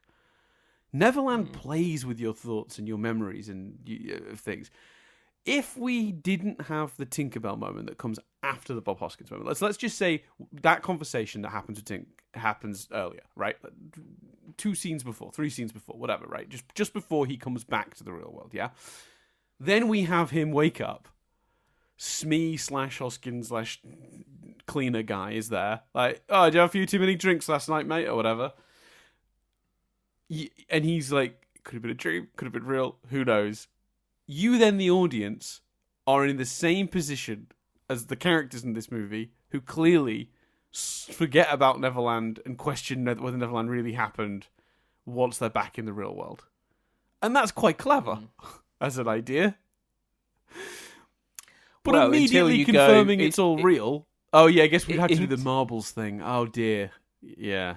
It is quite clever as an idea and an interesting idea until you go, does that suggest that eventually he's going to end up right back where he started because he's going to forget about this adventure too? Right, because that's the thing. I made a note of this. Like, there's a point in the movie when he says to the kids, you know, wait, I'm going to read my note exactly because I think I wrote the quote down. So that'll be better if I find the note. Oh, no, I don't think I did. I'm sure I wrote that down. Maybe it got. I just wrote him saying he'll never forget the Lost Boys is a little hollow considering he literally just did, and that's what this movie is about. Yeah. Yeah, exactly. Yeah. I'll never forget you. You did it once, Peter. Yeah, so let's talk about some of the good stuff. There's a bunch of stuff I just want to hit on that I think is so brilliant and creative about this movie. First of all, the world design wise, man, whoever built all those sets and stuff deserves an app. Just give them all the Oscars. It's so good. Creatively speaking, though, even things like Peter when he flies up into the sky and you see the world at a glance, the fucking compass on the map is visible in the water. That's such a weird detail I love. I can't even explain to you why that works, but it does. It just makes the whole world feel like it's in a book and not a real place. I fucking love it, Chris. I love it so much. Yeah, it's brilliant. All of the ideas about the weird shit and the weird way that magic works in Neverland, where like the kids can fill up on food if they imagine it's there, and that's how the Lost Boys eat, is incredible. And the way that plays into the scene where he starts to, you know, come round to the magic. So he's arguing with Rufio, and then he goes to pretend to flick food at Rufio, and then the food really splats on his face. I cannot tell you the magic of that moment for me as a child when I first saw it, Chris. When that... I think that plays as an adult as well, the magic of that scene. Well, sure. I'm glad to hear it, because obviously it still plays for me now because I'm remembering how it felt, but I'm really glad to hear that still worked for you, because, like, let me tell you, that scene is so iconic to me. Like, I will... even when I've forgotten the rest of this movie, I will never forget that scene. When it hits Rufio in the face, and then you see the whole table, and it's all this insane, so creative, this weird, colourful food... It's not real food. It's just weird, multicolored slop, like in places. Some of it looks hard, like real proper, like hot food, but it's all bizarre colors.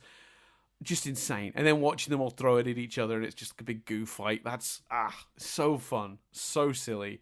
Love all of that.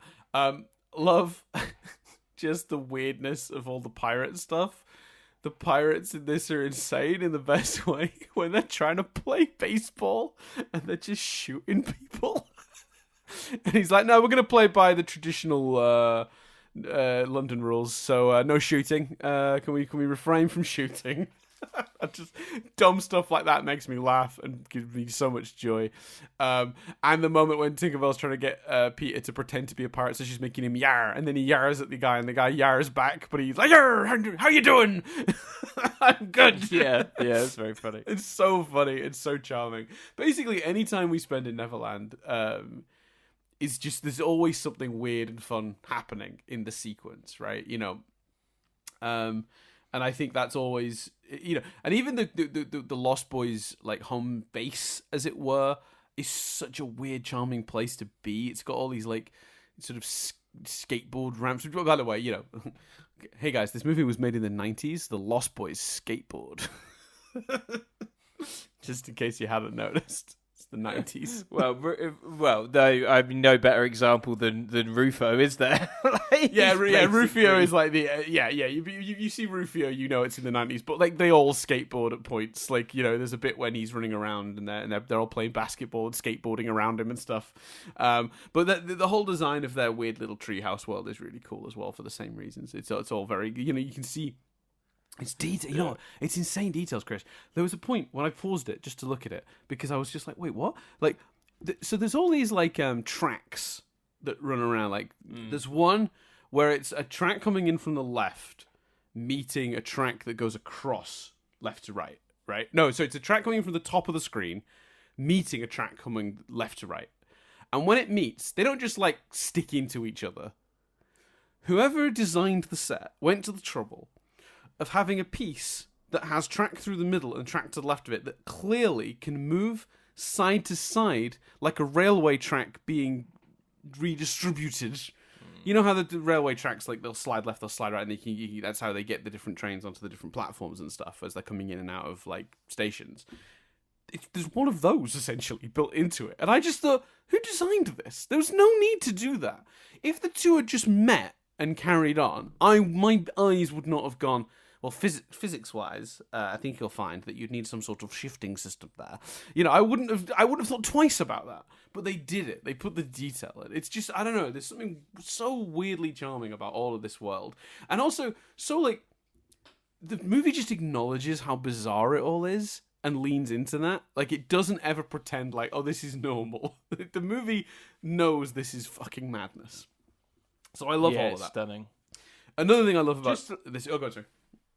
Just like you say, the set design in general is just absolutely spectacular. Yeah, it's top tier. Two things I love that I want to sort of get your thoughts on, because I could sit here complimenting them all day, so it's probably better that I just like pass it over and let you sort of get, see if you can, if you feel the same way, basically. Thing number one, I love the sequence when he first gets to Neverland and he's very much Peter, and Hook's like disappointed that he's Peter. And Peter the lawyer, not Peter the pan, and hoists the children up and says, "You want your kids? Fly up there and go get them."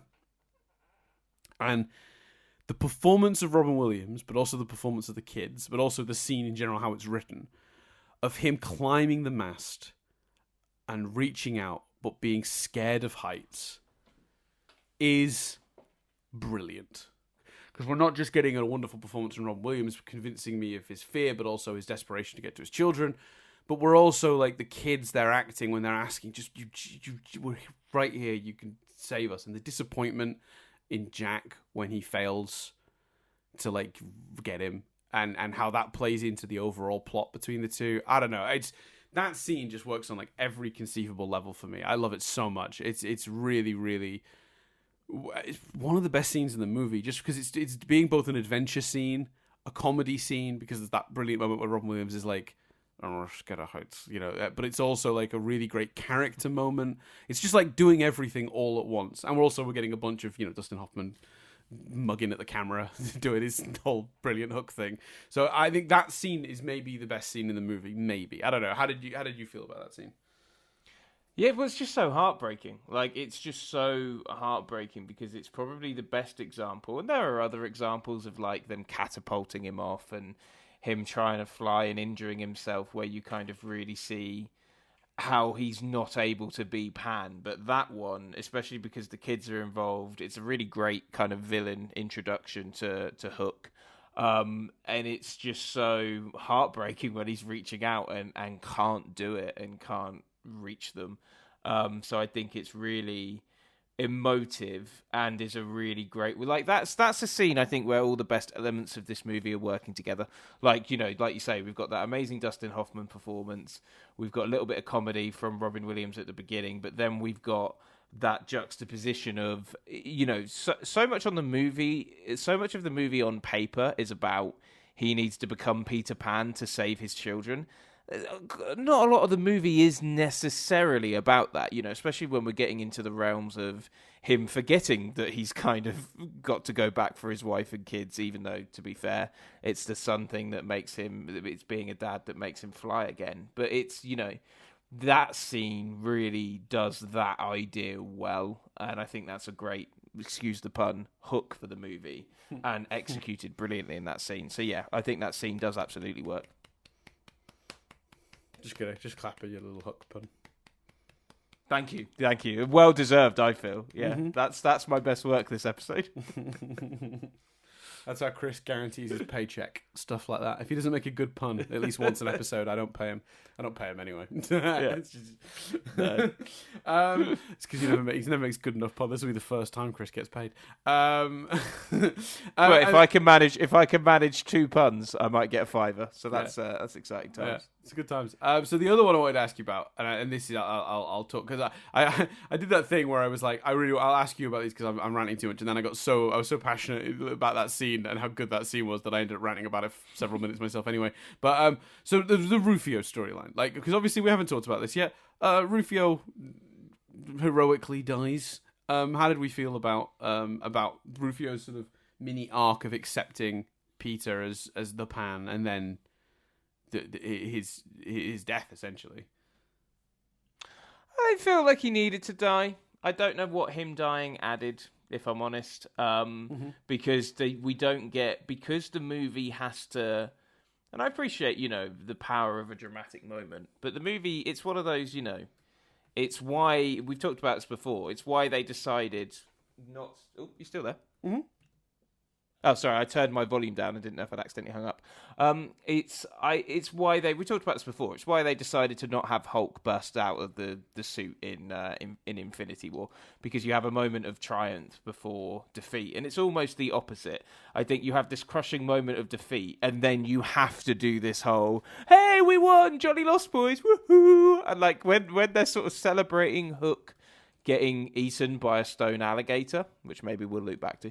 But when they finish celebrating that, like, I turned to Jess and I'm like, I mean, their friend has just died. Like, their friend who presumably they've known for, hundreds of years has just passed away.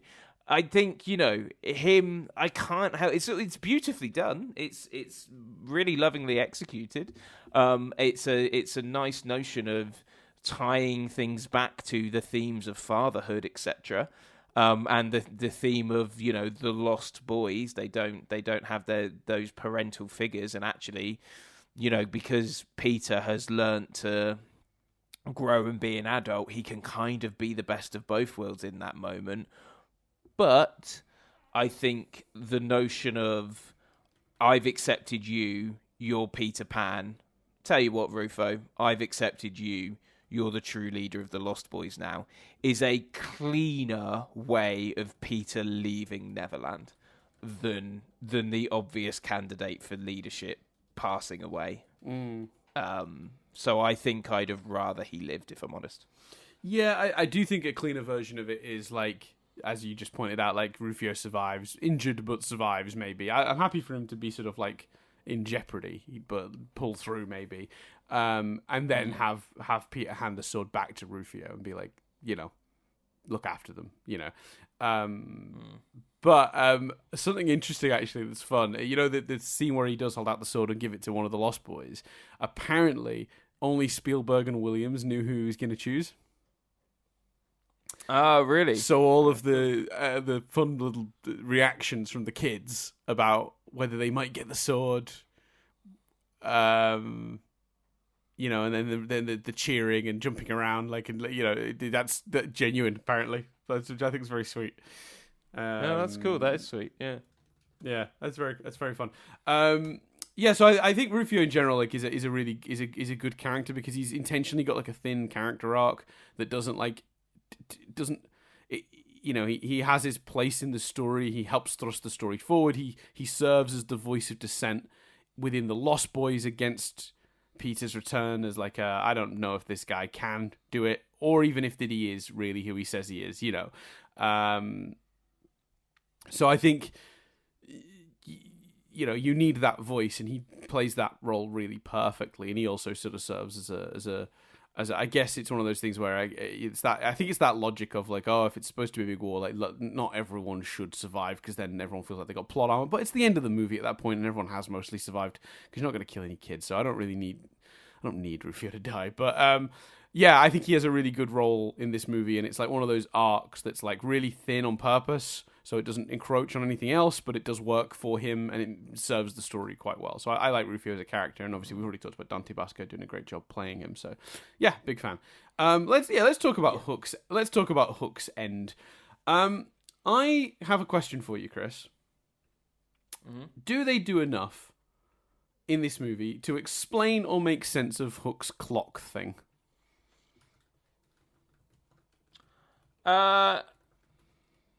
He smashed the clocks? No, because I can't tell you right now offhand what the clock thing is. I could just remember the scenes of him talking about smashing all the clocks, but then there were some other clocks still there because they had some clocks later. No, I don't think that is clear, no. Yeah, so basically, the crocodile that took Hook's hand is a crocodile called TikTok, the crocodile. And he swallowed an alarm clock, basically, at some point, and ticks, which is kind of a warning of his arrival. And because he took Hook's hand, Hook was deeply afraid of TikTok, the crocodile. In this movie, he's still scared of ticking because he thinks the crocodile's back, even though he's killed the crocodile, stuffed the crocodile, and put the crocodile in their sort of courtyard with a big clock in his mouth. A silent one, specifically. So the end of the movie, the idea of TikTok getting the rest of him is fun, but only if you know that backstory, which the movie doesn't cover. So is the notion that how's he been sucked up inside a statue? Is the notion that the crocodile is still a little bit alive? Yeah, that's a good question. My assumption as a kid was that somehow the magic of Neverland means that like nothing is really dead, I guess, and it's somehow dead because it burps, doesn't it? It like makes a burp noise when it eats him. But I guess the practical answer is, well, he sort of is inside of it and can't get out, so he's dead, or he got partially crushed by it and then sucked up into it. Really weird. Yeah, it's a bit. And that is another comparison to the Santa Claus, isn't it? For a lot of this movie, I understand that staunch defenders and lovers of this movie could just spend most of our discussion going, yeah, but magic in it. And it's like, yeah, fair enough. Like, because you know what? The world they've created is magic enough that I'm willing to go.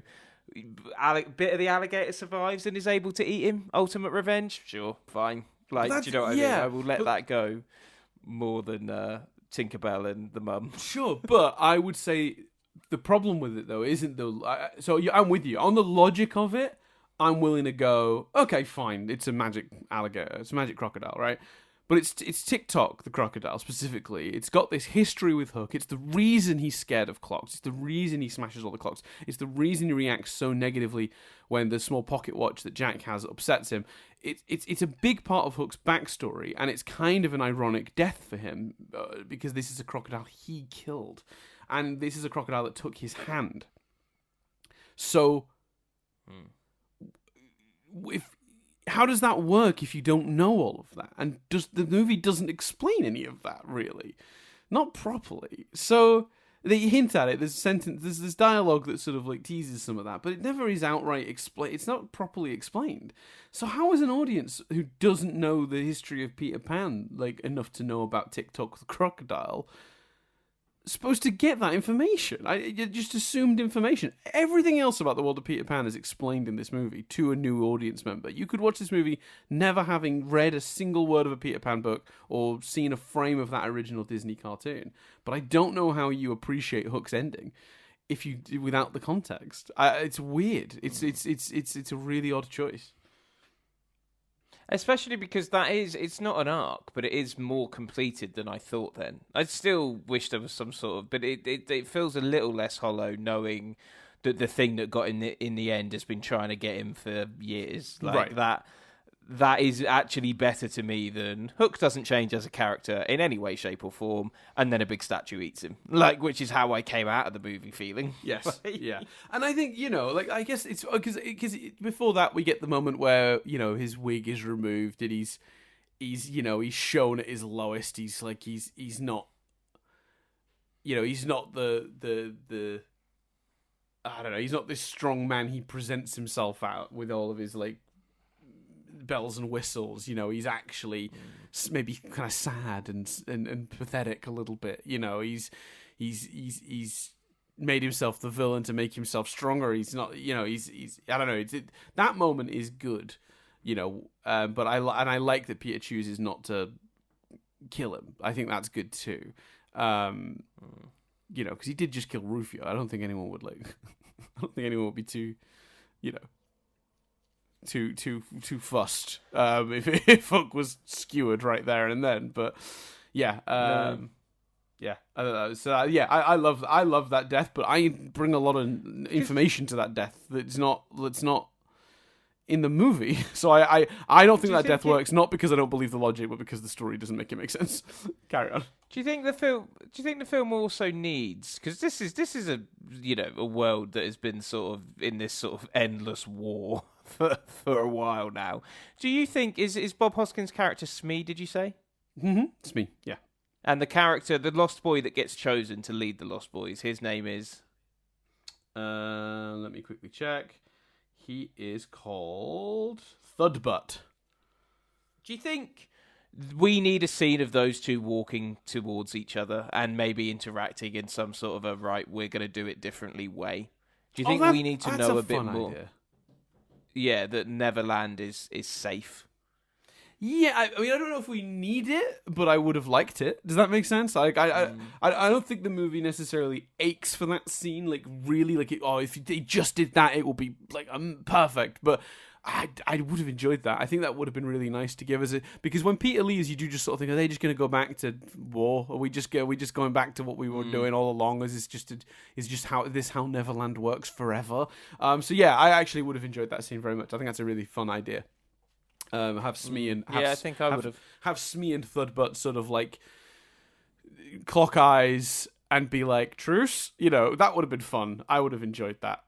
Or even Smee rounds a corner face to face with Thudbutt, who's like admiring the sword, and they, Thudbutt looks down at the sword, up at Smee, and there's a moment when you think, oh, are they gonna fight? Does this carry on? And then he sheaths the sword, and Smee relaxes, and they're just like, truce. That's something like that would have been great. Absolutely. And then maybe Smee could become a cleaner in London to tell him about it. Yeah, that's fun. I like that.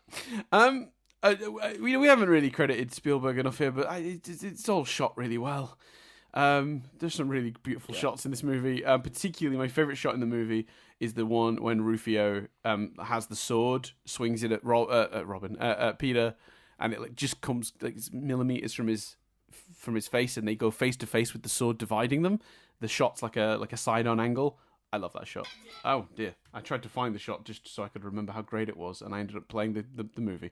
Sorry everyone for the noise that just suddenly came out of my laptop. What a wonderful visual that is. It's the light is just bouncing right off the sword. Beautiful. Spielberg did a great job with this, I think. Yeah, it's brilliant. But am I right in saying, I think I've read somewhere, he doesn't really like the movie? Yeah, he's not a huge fan. He's not 100% thrilled. He wasn't, well, so let me rephrase that actually. He wasn't for many years thrilled with how it turned out. He thought it was one of his weaker movies. And following Robin Williams' death, though, he said no regrets, because like I got to work with Robin and become friends with Robin, and obviously, Robin's a one of a kind. Like having gotten to have worked with him is like a big deal. Like I think that's, and it's clear those two became really good friends watching this movie as well. I think several bits of trivia cover this. I mean, I think that Robin Williams and Spielberg were so close that after Williams' death, Spielberg tried to watch the movie out of remembrance, but literally couldn't finish it because he couldn't stop crying. Like, so they were obviously very close. So yeah. So I don't think I've got any. Yeah, I think he's Spielberg, the cinematography, and like you say, decisions like you made a really good observation earlier that I'll be honest, I hadn't even spotted, but the transition between America to London, which almost feels Christmassy, to Neverland is very, very Spielberg and very nicely done. Yeah, I think so, because London feels faker. Like it's like one step to Neverland. It's like it's more like sets, and it's all over exaggerated and very sort of like almost like Victoria London. Like it's not like modern London, which America looks like modern America. I thought that was I found that really charming. I thought that was a really interesting way to do it, to sort of step us towards Neverland rather than smash cut us into Neverland, so to speak. Yeah, no, I'd agree. And there's a lot of clever decisions that feel very Spielberg, like that feel very Spielberg-esque. Mm-hmm. Yes, yeah, agreed. If you don't mind, I'll do a couple of quick notes, and then we'll crack on, Chris, with the trip, because there's a lot of trip, and I want to get through it quick. Very quickly, I love the scene where Rufio draws the line in the sand and is like, "Whoever believes this man is our Peter, is Pan, get over here and stay on the other side of the line if you're not." And there's that one kid that's like looking at his face, and then he like tightens it to sort of see if it's Peter under there. I love that scene. I think that's super charming, and the music in this movie is amazing throughout. I think it's a John Williams score, and it's wonderful, and that's one of the scenes where the music really hits very hard. Is when that kid is sort of like trying to figure out if he really is Pan. So the music is wonderful throughout. I'd agree. I enjoy the training montage with Peter in general. When they're like, as you mentioned, the thing with the slingshot, or whatever it is, the trebuchet, whatever, I can't remember what they use. They use something to fire him through the air to try and get him flying. That's super fun. Trying to get him trained on sword fighting, and he's not good at that. All really good. And it all obviously culminates with his memories coming back, and then him like slicing that coconut, which is really fun, and the surprise on Robin's face. It's a great moment. Just want to highlight that because I just think that's a really fun point. I do like the idea that on paper that like Wendy's stories inspired the writing of the book to try and allow them to have Peter Pan be a thing that is famous in fiction, but also be a thing that is real. I could see somebody not liking that though. Yeah, I can see people being a bit like confused by the timings of it, for sure. And but I did. You know what? Because as much as, just to be clear, as much as I've criticised the way the daughter is handled in the movie, especially that middle section when she just basically has to disappear, the Peter Pan of it all is almost worth it for the delivery of Peter Pan is my dad. It's so magical. It's so lovely. Yes. And, I almost forgive the holes someone could easily poke in that logic of all of that for scenes like that, which are just, magical. Yeah, and scenes like that as well, because the scene when he first learns to fly, which I have a nitpick. Oh, we're going to have to nitpick corner. Give me a second. Let me just say the other thing first. On that note, the Rufio delivery of "You are the Pan" is great too. Like, when he says "You are the Pan," like, great. Love it.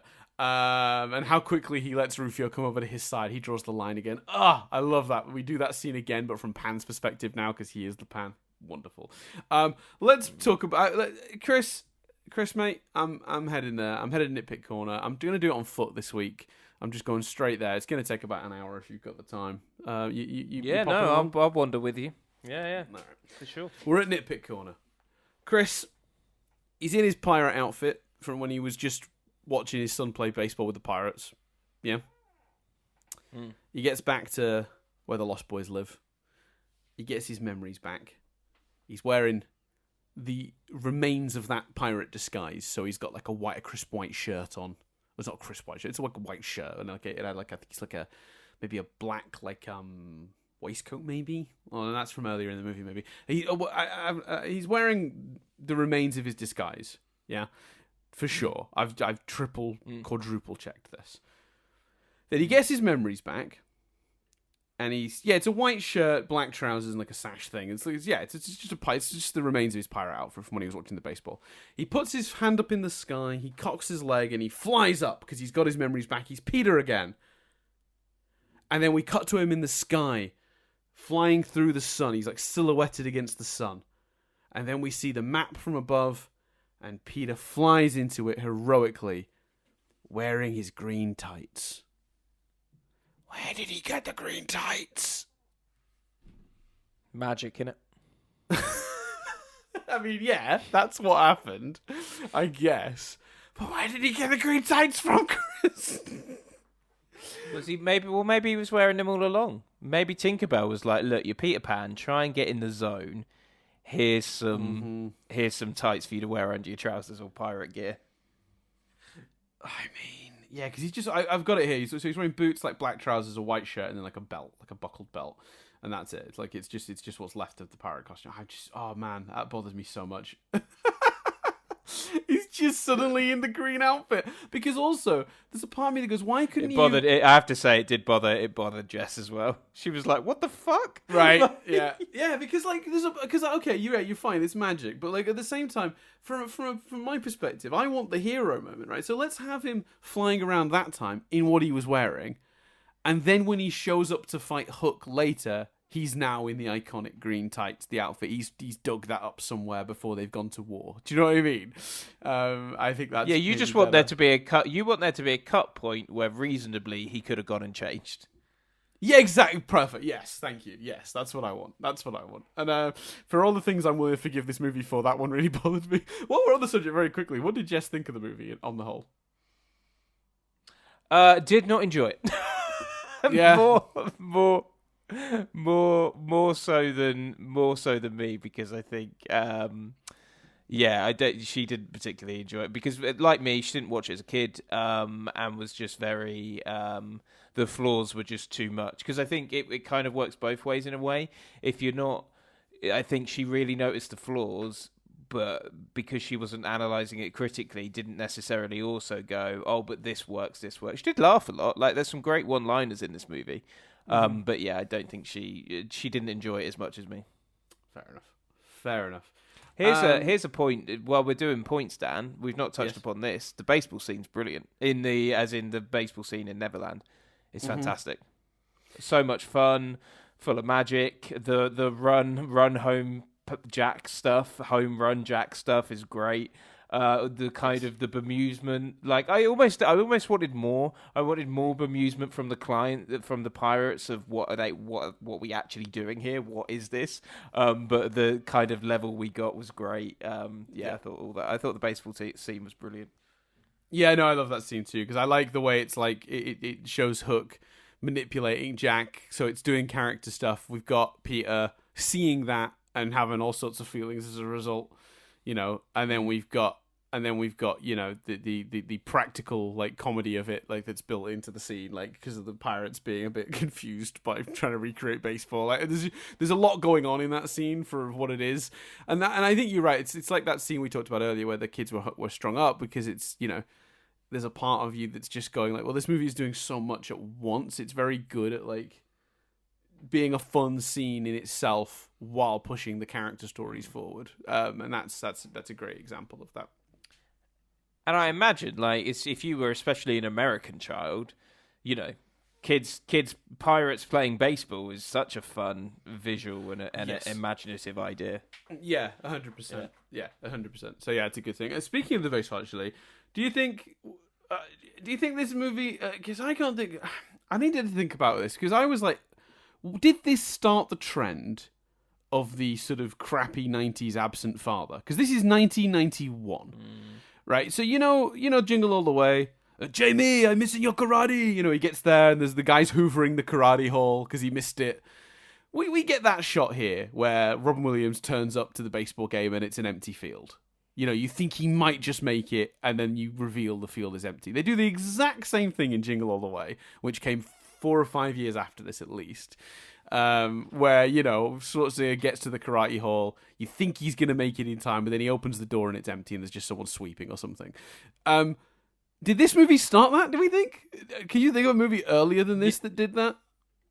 No, I think the general theme of bad 90s dads does definitely start here, for sure. Yeah, it does feel that way, doesn't it? Because it's 91, it's super early. I can't think of any movies earlier than it that do it. The listeners, you're a hive mind of a sort. Let us know if you can think of a movie that does the sort of 90s.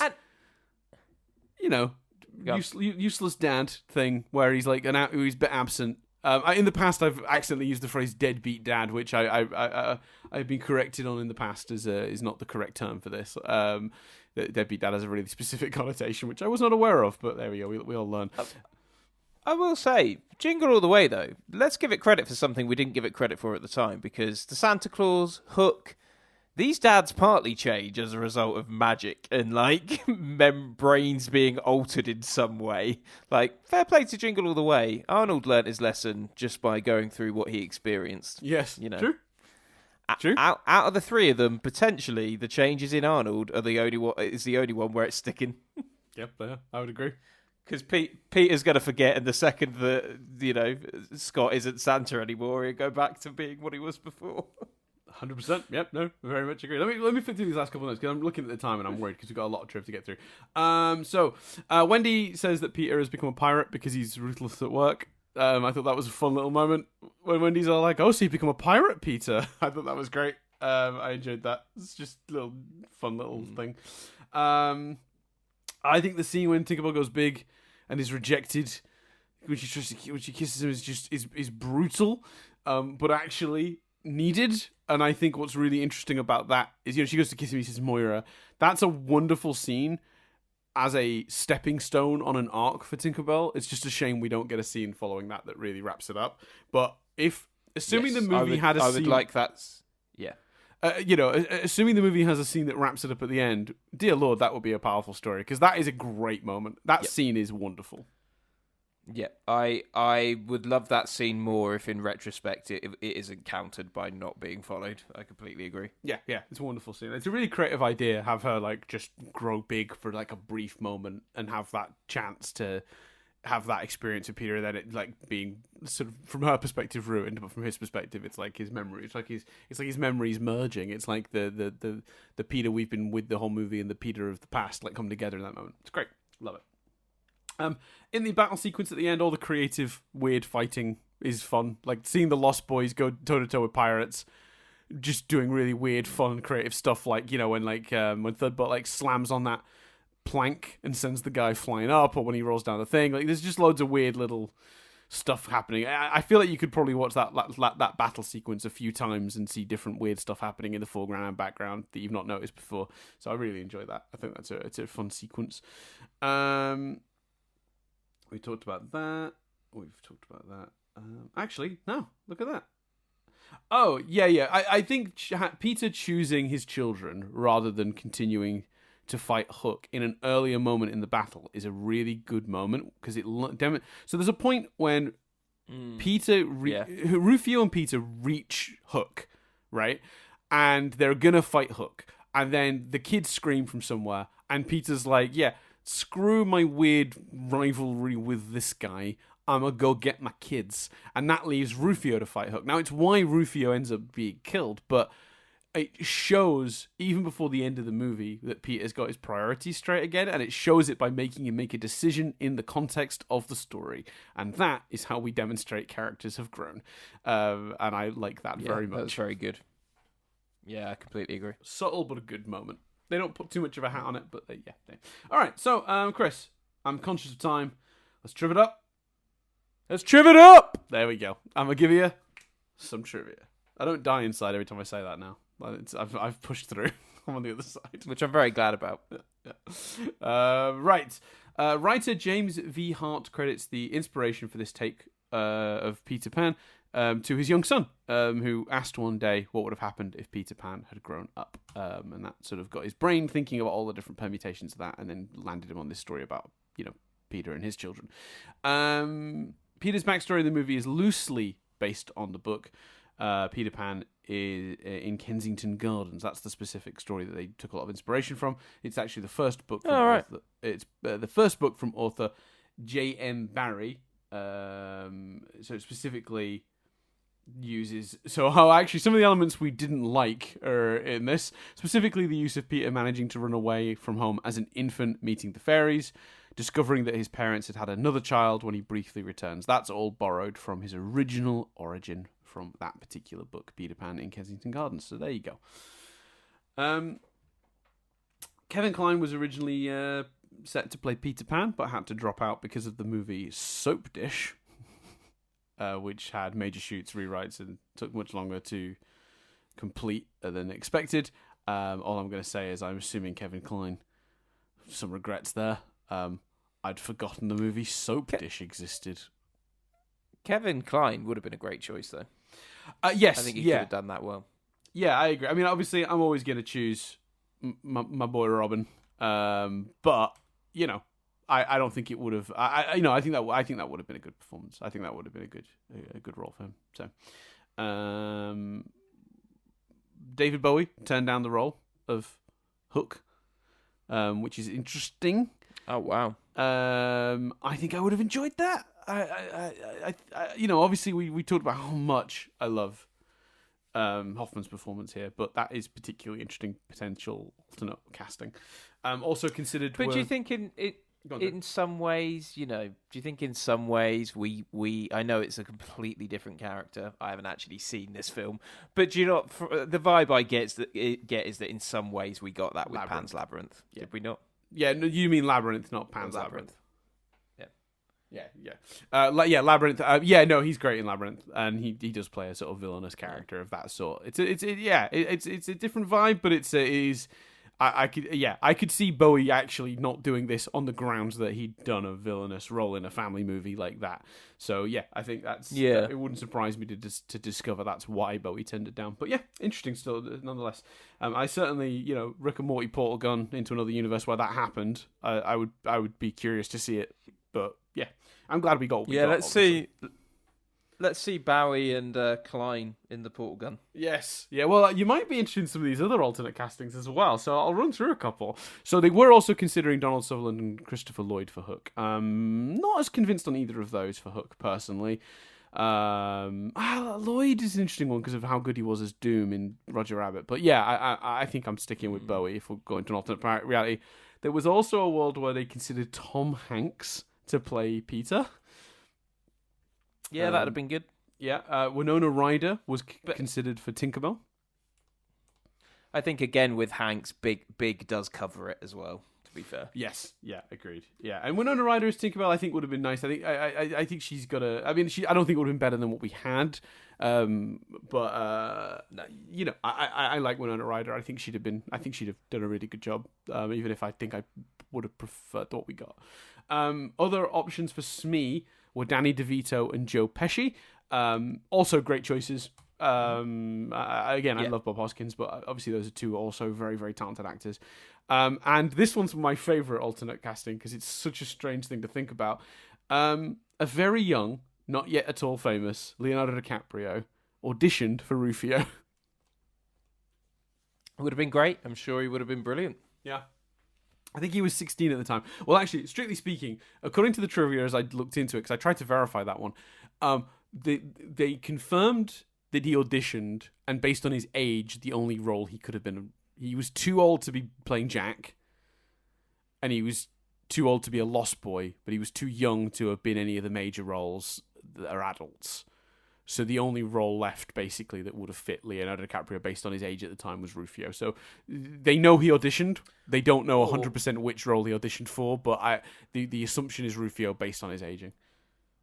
Or he could have played Hook in that scene. He could have played Peter in the scene with the mermaids, because that is basically Leonardo DiCaprio's life.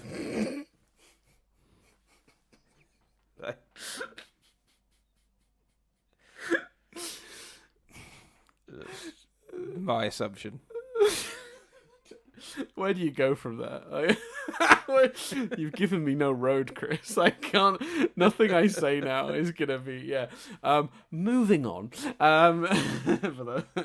But less said about that, the better. That guy is an absolute weirdo, isn't he? Anyway, when the Bannings fly to England, the pilot... Oh, I love this so much. Right, I went through the trivia last night, and Nadia was in the room. She's been doing some sewing, so she was putting out a pattern or whatever, and I was just in the corner on my laptop just doing the trivia, and I just went, oh, that's a good one when I got to this one, and I very rarely do that, Chris. This is great. So when they're flying to England, right, there's a captain voice, the captain of the plane, that goes, "This is your captain speaking," and he does like a plane announcement, right? I don't think you hear the whole announcement, but you hear the start of it. Do you know who supplied the voice for that? No, go on. It's fucking Dustin Hoffman, but in his normal American Oh, voice. wow. This is your captain speaking. He's Captain Hook, Chris. That's brilliant. I love that so much. It's great. Although again, part of me goes, does that mean it's a dream? Well, Do you know what I mean? See, I'm gonna go no on that one because they deliberately use his normal American accent. Yeah, it's a nod. It's a nod. If they'd used his Hook voice, his Hook British voice, I would have maybe thought that was what they were going for. I just think they liked the balance, the idea that he announces himself as the captain in the movie earlier on, but like not really.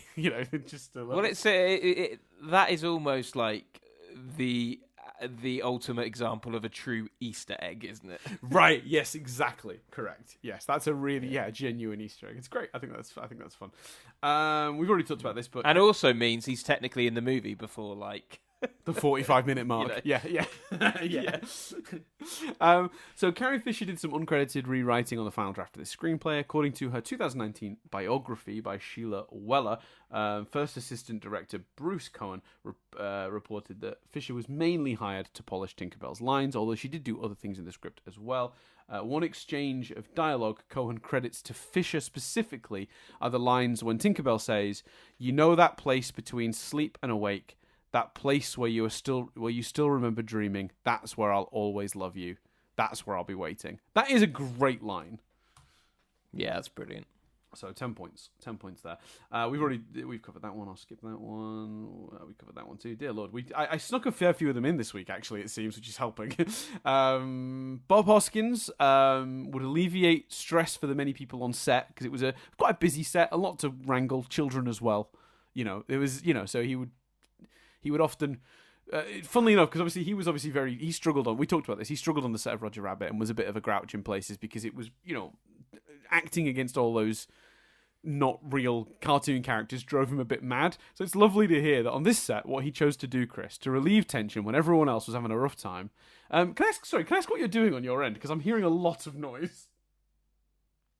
Oh, I was just then. I moved my headphone to itch my ear, which you might have heard. Oh, okay. Yeah, sorry. It's okay. So it's just from on my end, it just sounded like you were just like clattering around, maybe putting the dishes away or something. It sounded like a lot. Apologies if because the chair did creak as I moved, so apologies if that's picked up. It might just be that the headphones are extra sensitive. Doesn't matter. So to keep people cheery on set, he would repeatedly burst into various versions of Lionel Richie's hit song "Hello," changing the lyrics to "Hello, is it Smee you're looking for?" Stunning, great work. So yeah, and he also apparently, because he's a hero, bought beer for 300 plus extras after a lengthy and complicated scene that they put together turned out to have been cut from the movie. So, mainly though, the extras playing the Lost Boys, who of course were all children, and he was so of course, quite, and he quite... was of course at the time sent straight to jail. Yeah. That is obviously a joke, just to clarify. No, I think it's exactly what really happened for real. Look it up, guys. In an interview with People Magazine, we've already covered that one. We don't have to worry about that one. Man, I really did sneak a lot of them in this week, Chris. I was good this week, let me tell you. Well done, man. Man, it'd be a shame to now acknowledge that so much that I'd waste the time I've gained back. Dustin Hoffman's former co-star, Jon Voight, asked Dustin if he could bring his children to set. Because they were big fans of Peter Pan and were dying to meet Captain Hook. So Dustin Hoffman said, "Yeah, no problem, Mr. Jon Voight, old pal of mine. Bring your kids." Of course, Jon Voight's children, James Haven and Angelina Jolie. Hoffman agreed to meet them while in costume. Jolie at the time was 16 years old, and Hoffman described her as a tall, thin, gawky-looking girl with a mouthful of braces. After Jolie told Hoffman that she was going to be an actress, Hoffman went home to his wife and said, "I don't think that kid has any idea what a tough road she's got." Nearly 20 years later, their paths would cross again when they were the voices of Master Sifu and Tigress in the Kung Fu Panda trilogy. The rest, as they say, is history. There you go. I like that one. That's a fun one. There you go. The word bangarang is actually apparently a Jamaican slang word for uproar, disorder, or disturbance. That's the thing they yell a bunch in the movie. I think that's fun. That's fun. Yeah, that's nice. Nod. So, very quickly, on the subject of one of my favourite shots in the movie, we talked earlier about the shot where Rufio swings the sword at Peter and it stops between them and he gets close and he says something like, "You're dead, jolly man." So apparently, to get that shot, Chris, where the sword stops just in front of Robin Williams' face, they shot it in reverse. So the sword and the face were right, between them, really close, and then he pulled back and swung it back really quick. And when played forwards, or backwards, I should say, sorry, it looks like he's swinging it at him and stopping it mere millimeters from his flesh. It's a really cool effect. Now, yeah, that is. He does that as he says, "You're dead, jolly man." Now, a sensible filmmaker would have had Dante Basco mouth the words and then ADR in the line later, because you're reversing the footage, so you can't use the sound, right? But what they did instead, Chris, was ask Dante Basco to say "You're dead, jolly man" backwards. Now, I read that, Chris, and went, bullshit. I take back, if that's true, I take back all the praise previously given to Spielberg. Because that's an insane thing to do. So I went and looked at the footage of the shot again and listened to it really carefully. And when you know that, yeah, that's exactly what happened. And that's the sound they used. Because it sounds... "You're dead, jolly man" sounds so ever so slightly off. The pausing on certain syllables and stuff, you can tell it's someone talking backwards, attempting to recreate the sound forward. Now, I don't know what the fuck they were smoking, because you just have him mouth it and dub it in later. I really don't understand why they did that. Yeah, that's such a bizarre decision. But someone's gone to the trouble of laying out the syllables. Nami Lod, I head you. Now, apparently, if you reverse what I just said, Chris... So any listener wants to... I'll tell you what we'll do. At the end of this podcast, I've just done it, off the cuff there. I'll take that sound and I'll reverse it and stick it as the tag for this episode. And you guys can find out if I just said "You're dead, jolly man" or not. We'll see. Yep. Incredibly ominous if one of us dies in between recording this and the next one, though, isn't it? Or if anyone skips to the end without hearing this bit. But it might not even sound like that. It might be like it might be gibberish. I don't know. We'll find out. That's true. We'll find out. Wait, let me make note of the time so I can do the edit on this. All right, 7 minutes into the second file. Great. Why not, right? Oh, for sure, yeah. 7 minutes. There we go. Cool. Right, back to the notes. The original Peter Pan included only 6 Lost Boys. Slightly, Tootles, Nibs, Curly, and an unnamed set of twins. The unnamed twins appear in the imaginary food scene, and Tootles, of course, is the elderly man who lives with Wendy. I do like that character. I do like that joke of "I lost my marbles," and he literally lost his marbles. We haven't talked about it, but that's really fun. Yeah, it's very nicely done at the end as well when his marbles get returned. Yes, I love that. Robin Williams' upper body and arms were shaved for this role. Yeah, you don't say. Anyone who's ever seen a movie where Robin Williams is shirtless for any reason knows he was a very hairy man. Very hairy man. And, it's fine. Some people are, some people aren't. Not a judgment, just an observation. And he, absolutely will have had to do an awful lot to make that not be true for the scenes where he's shirtless. Because he's so known for being hairy, it's really quite disturbing, isn't it? Like, it looks like... Yeah, it just looks weird. I would agree. During the Harry Potter movies, Daniel Radcliffe went through 160 pairs of glasses, which is interesting.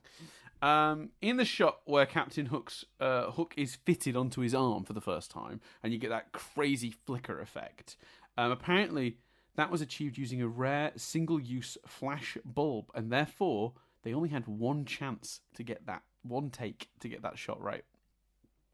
They did, obviously. Turned out in the movie. Turned out great. It's a really intimidating shot when they're building up to Hook's reveal. Yeah, it's brilliant. That was one of those things where the effort was very much worth it. Apparently, there were frequent... do I get to retell one of my favourite stories? I think I might have to. So, have I ever told the story in here about Laurence Olivier and Dustin Hoffman on the set of Marathon Man? I don't... you might... Well, you'd have to remind me what the story is for us to know. Very quickly... Dustin Hoffman, young Dustin Hoffman, very wanting to impress Sir Laurence Olivier, famous actor, actor, on the set of a movie called Marathon Man in 1976. So Hoffman, to impress him, it was a scene where Laurence Olivier's character was torturing Dustin Hoffman's character, right? So Dustin Hoffman had been, theoretically, his character had been tortured for multiple days, is the scene. So Dustin Hoffman doesn't go to sleep. He lets his clothes get smelly. He does laps around the building to exhaust himself in every way he physically can. And he goes in really proud and tells Laurence Olivier, Sir Laurence Olivier, what he's done. Laurence Olivier turns around and goes, my dear boy, why don't you try acting? Which is one of my favourite stories from all of ever. I love it so much. And the story is quite famous. So, on the set, there were a lot of good-natured sort of battle of wits exchanges between Robin Williams and Dustin Hoffman. In one particular incident, Hoffman had not been happy with his performance in one scene and had asked for another take. Robin Williams apparently quipped, try acting. Boom. Love it. It was great. Which is obviously a direct reference to that story, which I guess everyone knew at that point. That's brilliant. That's great. Yeah, it's good. Oh, by the way, I got this intro. I just forgot to mention this earlier when we talked about it, but apparently it's Gwyneth Paltrow's second movie ever. This one. So there you go. We mentioned that she wasn't quite famous yet, but I didn't have the exact number of movies she'd done at this point. This was the second. This is a good one. Dustin Hoffman and Ron Williams' stunt doubles were both named Keith. So when Spielberg called for Keith to come to set, both would turn up. Eventually, Hoffman's stunt double decided to change his name, on set, to Keefo. And as Nadia pointed out when I repeated that to her last night, why didn't they just go with 1 and 2 or A and B or use their surnames? So Keith S and Keith F or whatever. Very weird that they went for Keefo as a way to separate them in the end, but still quite fun. Nice. Add a Hook quote along. Wait, what's this? Oh, add a Hook quote along screening in Texas. Oh, we've done this one. I know. I want another one in, Chris. Oh, it's so good. I'm so good at this. You're so damn talented, Dan. Man, we've done tons of these today. I slipped loads of them into the previous discussion. After Peter Pan finds his kids kidnapped and is talking to the police officers, the main inspector. Oh, we did this too. Oh, okay, no. So Phil Collins obviously has the cameo. That's the first part of the trivia. The second part is that apparently in some of the promotion in the UK, they leaned into the fact Collins was in the movie, in the publicity. They had him do talk shows and stuff, and he said that he was worried it would make it seem like the movie starred him, Hoffman, and Williams, and people would be very disappointed to discover he's in one tiny scene and not with Hoffman, just with Williams. And he was also worried people might think that he had been in the movie, but they'd cut him because he wasn't good enough in the movie. Who would think that when the part is so obviously... Do you know what I mean? Like, when else was that policeman coming back? Yeah. Well, the policeman went on the adventure originally, didn't he? To Neverland. That random policeman. Weird. Yeah, it's a weird on that one, but I do find it funny. So, last couple pieces. Sorry about the delay. We're getting there, everyone. Stick with us. The movie originally had a shooting schedule of 76 days and a budget of 48 million. The production took longer than expected, though, and the shooting schedule ended up extending to 116 days and a budget of 80 million. Spielberg blames himself for this, saying, I began work at a slower pace than I usually do. But the good news is, in the end, the movie made 300 million. So it made its budget back and a bit extra. Well, with that said, though, Hoffman, Williams, and Spielberg did not take salaries for this movie. Their deals called for Oh, really? them, Wow. Yeah, their deals called for them to split a percentage of the gross revenues. So they could receive up to 20 million from the first 50 million in the gross theatrical film. The gross theatrical and film rentals. TriStar keeping the next 70 million. So they got a percentage, basically. It's a bit complicated how it worked out. I don't really understand it. There's a big explanation here of exactly how it divided. They probably made a good bit in the end, is basically the point. Although it probably hurts how profitable the movie was. But yeah, 80 million budget, 300 million profit, probably 40-50 million at least on marketing, and then a handful of millions to be given to those actors afterwards, I guess. Actors and directors. Granny Wendy. I love this so much. Okay, we haven't talked about this, but basically J.M. Barrie did a really neat thing. When they passed away, they donated the copyright of Peter Pan to the Great Ormond Street Hospital. So when you pay to use the rights to Peter Pan, your money's going to charity. More creators should do this. What a fucking wonderful idea. What's cool as well is awesome. They extended. I think Nadia was. I meant to double check this. Nadia said last night as well to me that they extended. You know how things go out of copyright after 100 years or 70 years, whatever it is. Apparently, they've extended that for Peter Pan, so the money can keep going to a charity, which I think is lovely. And that's awesome. That's brilliant. And the cool thing about this is in the movie, Granny Wendy is being honoured at a dinner. Because a wing of a children's hospital is being named after her. The hospital is named once in the movie. It's Great Ormond Street. So this movie references... That's why, because obviously that's a huge charity and hospital in the UK. But I was like, that seems like the overtness of that reference. I was like, wow, that feels very like specific rather than it just being a generic charity thing. But it's cool to know why that there's a reason for that. Yes, yeah, I think that's lovely. I really like that. I think that's good. So yeah, I like both bits of that trivia, the Peter Pan part of that trivia and the way it connects to this movie. So that's fun. This is weird, Chris. I saw this in the trivia and I could not repeat this because this is such a bizarre thing to one notice, but two to happen. So along with Star Trek V, The Undiscovered Country, which came out in December 1991. So they both came out in the same month. There were two films released in December 1991. This and Hook. Right, so Star Trek and Hook. They both feature the line, second star to the right and straight on till morning. How did that happen? Yeah, that feels very deliberate, was it not? No, apparently not. Well, I mean, yeah, how would it have been deliberate? What a weird coincidence that two movies that come out in the same month of the same year that are so different and so disconnected from each other, both have the exact same line of dialogue in them. That's crazy. Yeah. Weird. Very weird. Yeah. Last tiny bit of trivia before we get into Cars Exist very quickly. Spielberg has a little cameo in the movie. He is the pirate that leads them into Hook's ship with Jack's watch on the pillow. Cool. So that's a little Spielberg cameo. Didn't notice him myself, but with pirate makeup and wigs and eye patches, it's easy to miss. Let's very quickly, Chris, hit up my everyone's favourite segment, our world famous segment, Cars Exist. Love it. So a couple of different cars in this movie in the first section. Nothing too notable, but we have an Austin FX4, a BMW 5, a Ford Fiesta briefly appears. I love that there's a Ford Fiesta in this movie. A Ford Transit, and the car that I think they used to go to and from the dinner in honor of Granny Wendy is a Rolls-Royce Silver Dawn. It's a pretty cool car. I like it. That's cool. Classic. Nice. So there you go. That's everything. We did it, Chris. Nice. Very nice. We did it, Dan. Shall I tell the people where they can find us? Tell them. Well, I've got to choose the next one as well, but tell them. Oh, there's a few wrap-up things.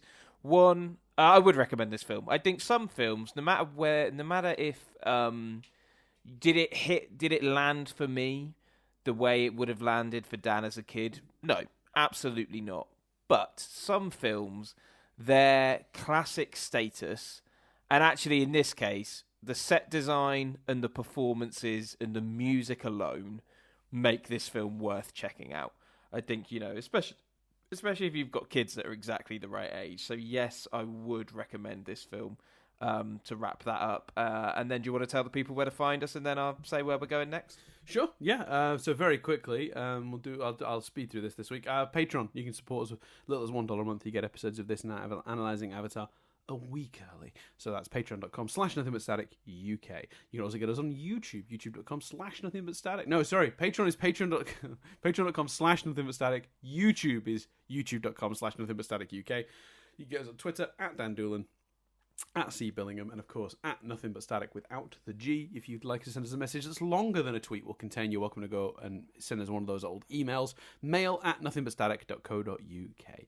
And obviously you can continue to support us just by listening, telling a friend, liking, subscribing, or leaving a handy little review. You can do it in-app, just in-app. It's easy. You probably have an app. You're listening to this on an app. Use that app. Sorry, I had a stroke at the end there, Chris. Are you like sponsored by all the apps, Dan? What's going on here? Look, if I'm getting money from Overcast and iTunes, it's Spotify, it's that's between me and them.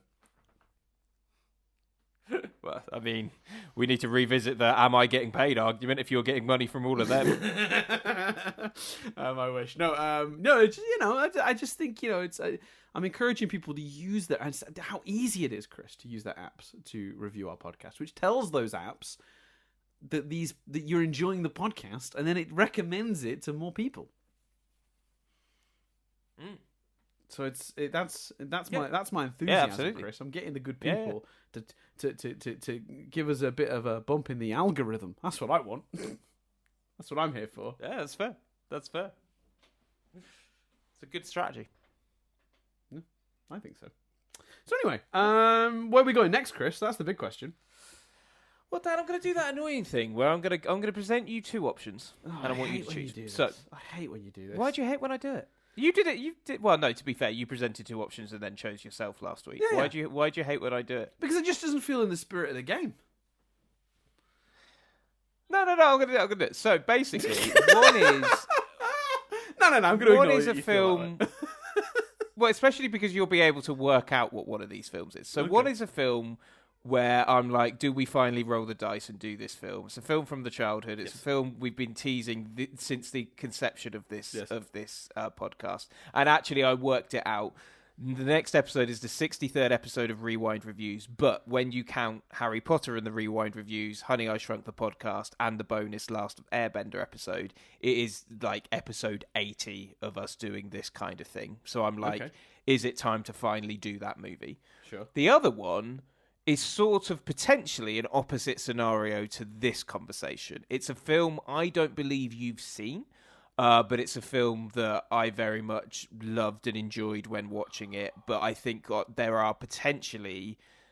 there's definitely one hugely problematic thing in it, and there are potentially other problems with it where it would be interesting to see whether my nostalgia, a word I use lightly because it's fairly recent, it's fairly modern, whether my nostalgia blinds me to this film and what your experience as someone who has never seen the film is. So, do you want the... Yeah. So which so do you frustrating fancy, because Dan? we said we'd do a good one, and I feel like my choice of Hook was flawed. A good Rewind review in general, but following fucking Harry Potter and the Santa Claus, Jesus, and fucking Avatar.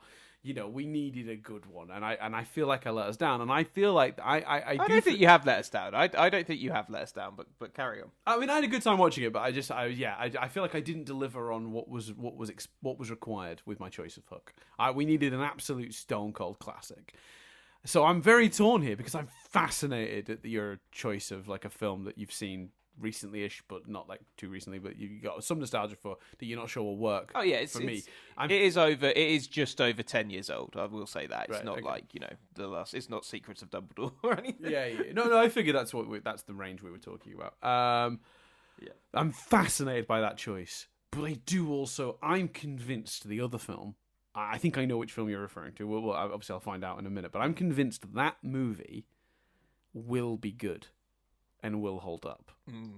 I'm so confident that I'm thinking, do I choose that on the grounds of we just needed something good, or do I let the weirdness continue with this season of Rewind Reviews where we do all these films that we've got like all these issues with, or potentially issues. Obviously, I don't know what this other film is. This is why I hate this as well. I will say the other film, was quite critically renowned and it does have 79% on Rotten Tomatoes. I'll give you that fact as well. Christ, let's do it. You know what? In for a penny, in for a pound. We're doing weird shit at the moment. Let's store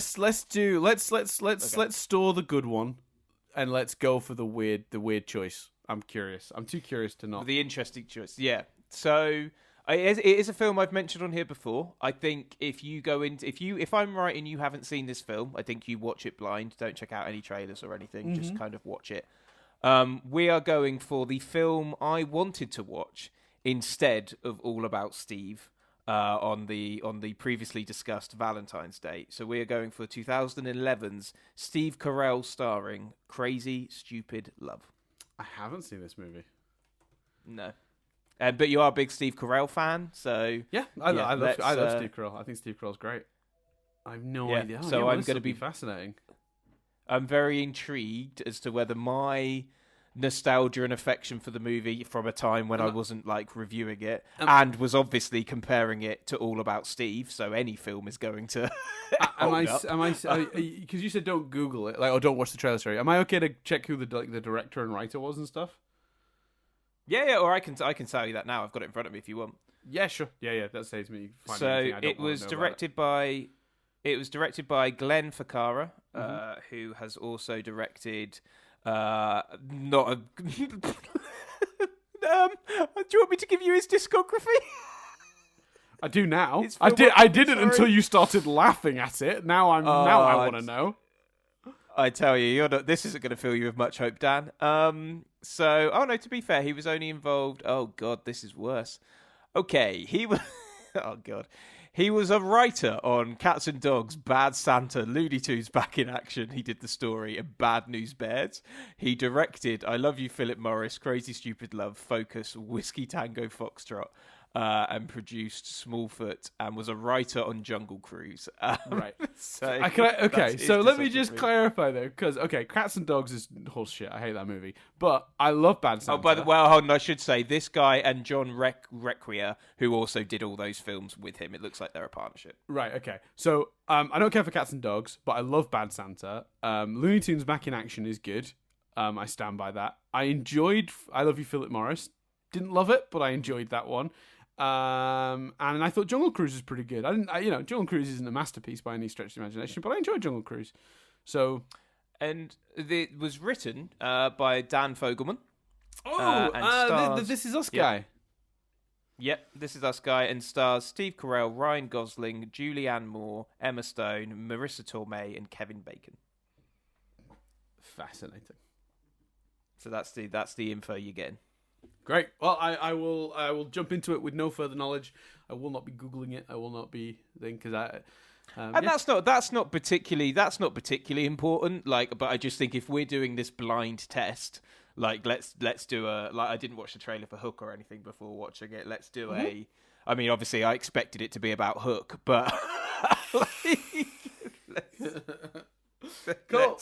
Let's do a comparison. That's the reason why I'm tempted to be like, just do what I did with Hook and just watch it. It's happening, everyone. We're doing it. We're doing that movie that Chris just named, Crazy Stupid Love. We're doing it. I don't know what it's about. I don't know anything. I know Steve Carell's in it. I know the people that we just talked about are involved in it. So that's my knowledge. I've not even seen a poster. That's exciting. Because actually, that's how rare does someone get to go into a movie not even know? Because usually you see a poster, like you get the tone, you get oh, this will be a more serious movie. Oh, this will be a rom-com. This will be a horror. This will be a thriller. A poster can give a lot in terms of what kind of movie it is, right? Because you can see what audience they're trying to attract to it. The fact that I've not even seen a poster means I am going to this in the truest sense of blind. I literally know the title and the creatives involved, but that's alone is often not necessarily a gauge for what the movie contains. So yeah, and I will say now, I do think we should pull the pin on the other one as well and do that this year. I will probably choose that this year. We got to stop. And this, I'm just going to reveal it because I think long-term listeners will know what we're talking about. At some point, Dan, we've got to stop cock teasing Good Burger, haven't we? So, I mean, I've just double-checked, as you said that, and the last episode of this season, which will be only episode 67 of the show proper, but not including the spin-offs, but it's the last episode of this series, the sixth series of Rewind Reviews, is your choice. Okay. So we could make it the finale of this season if you wished.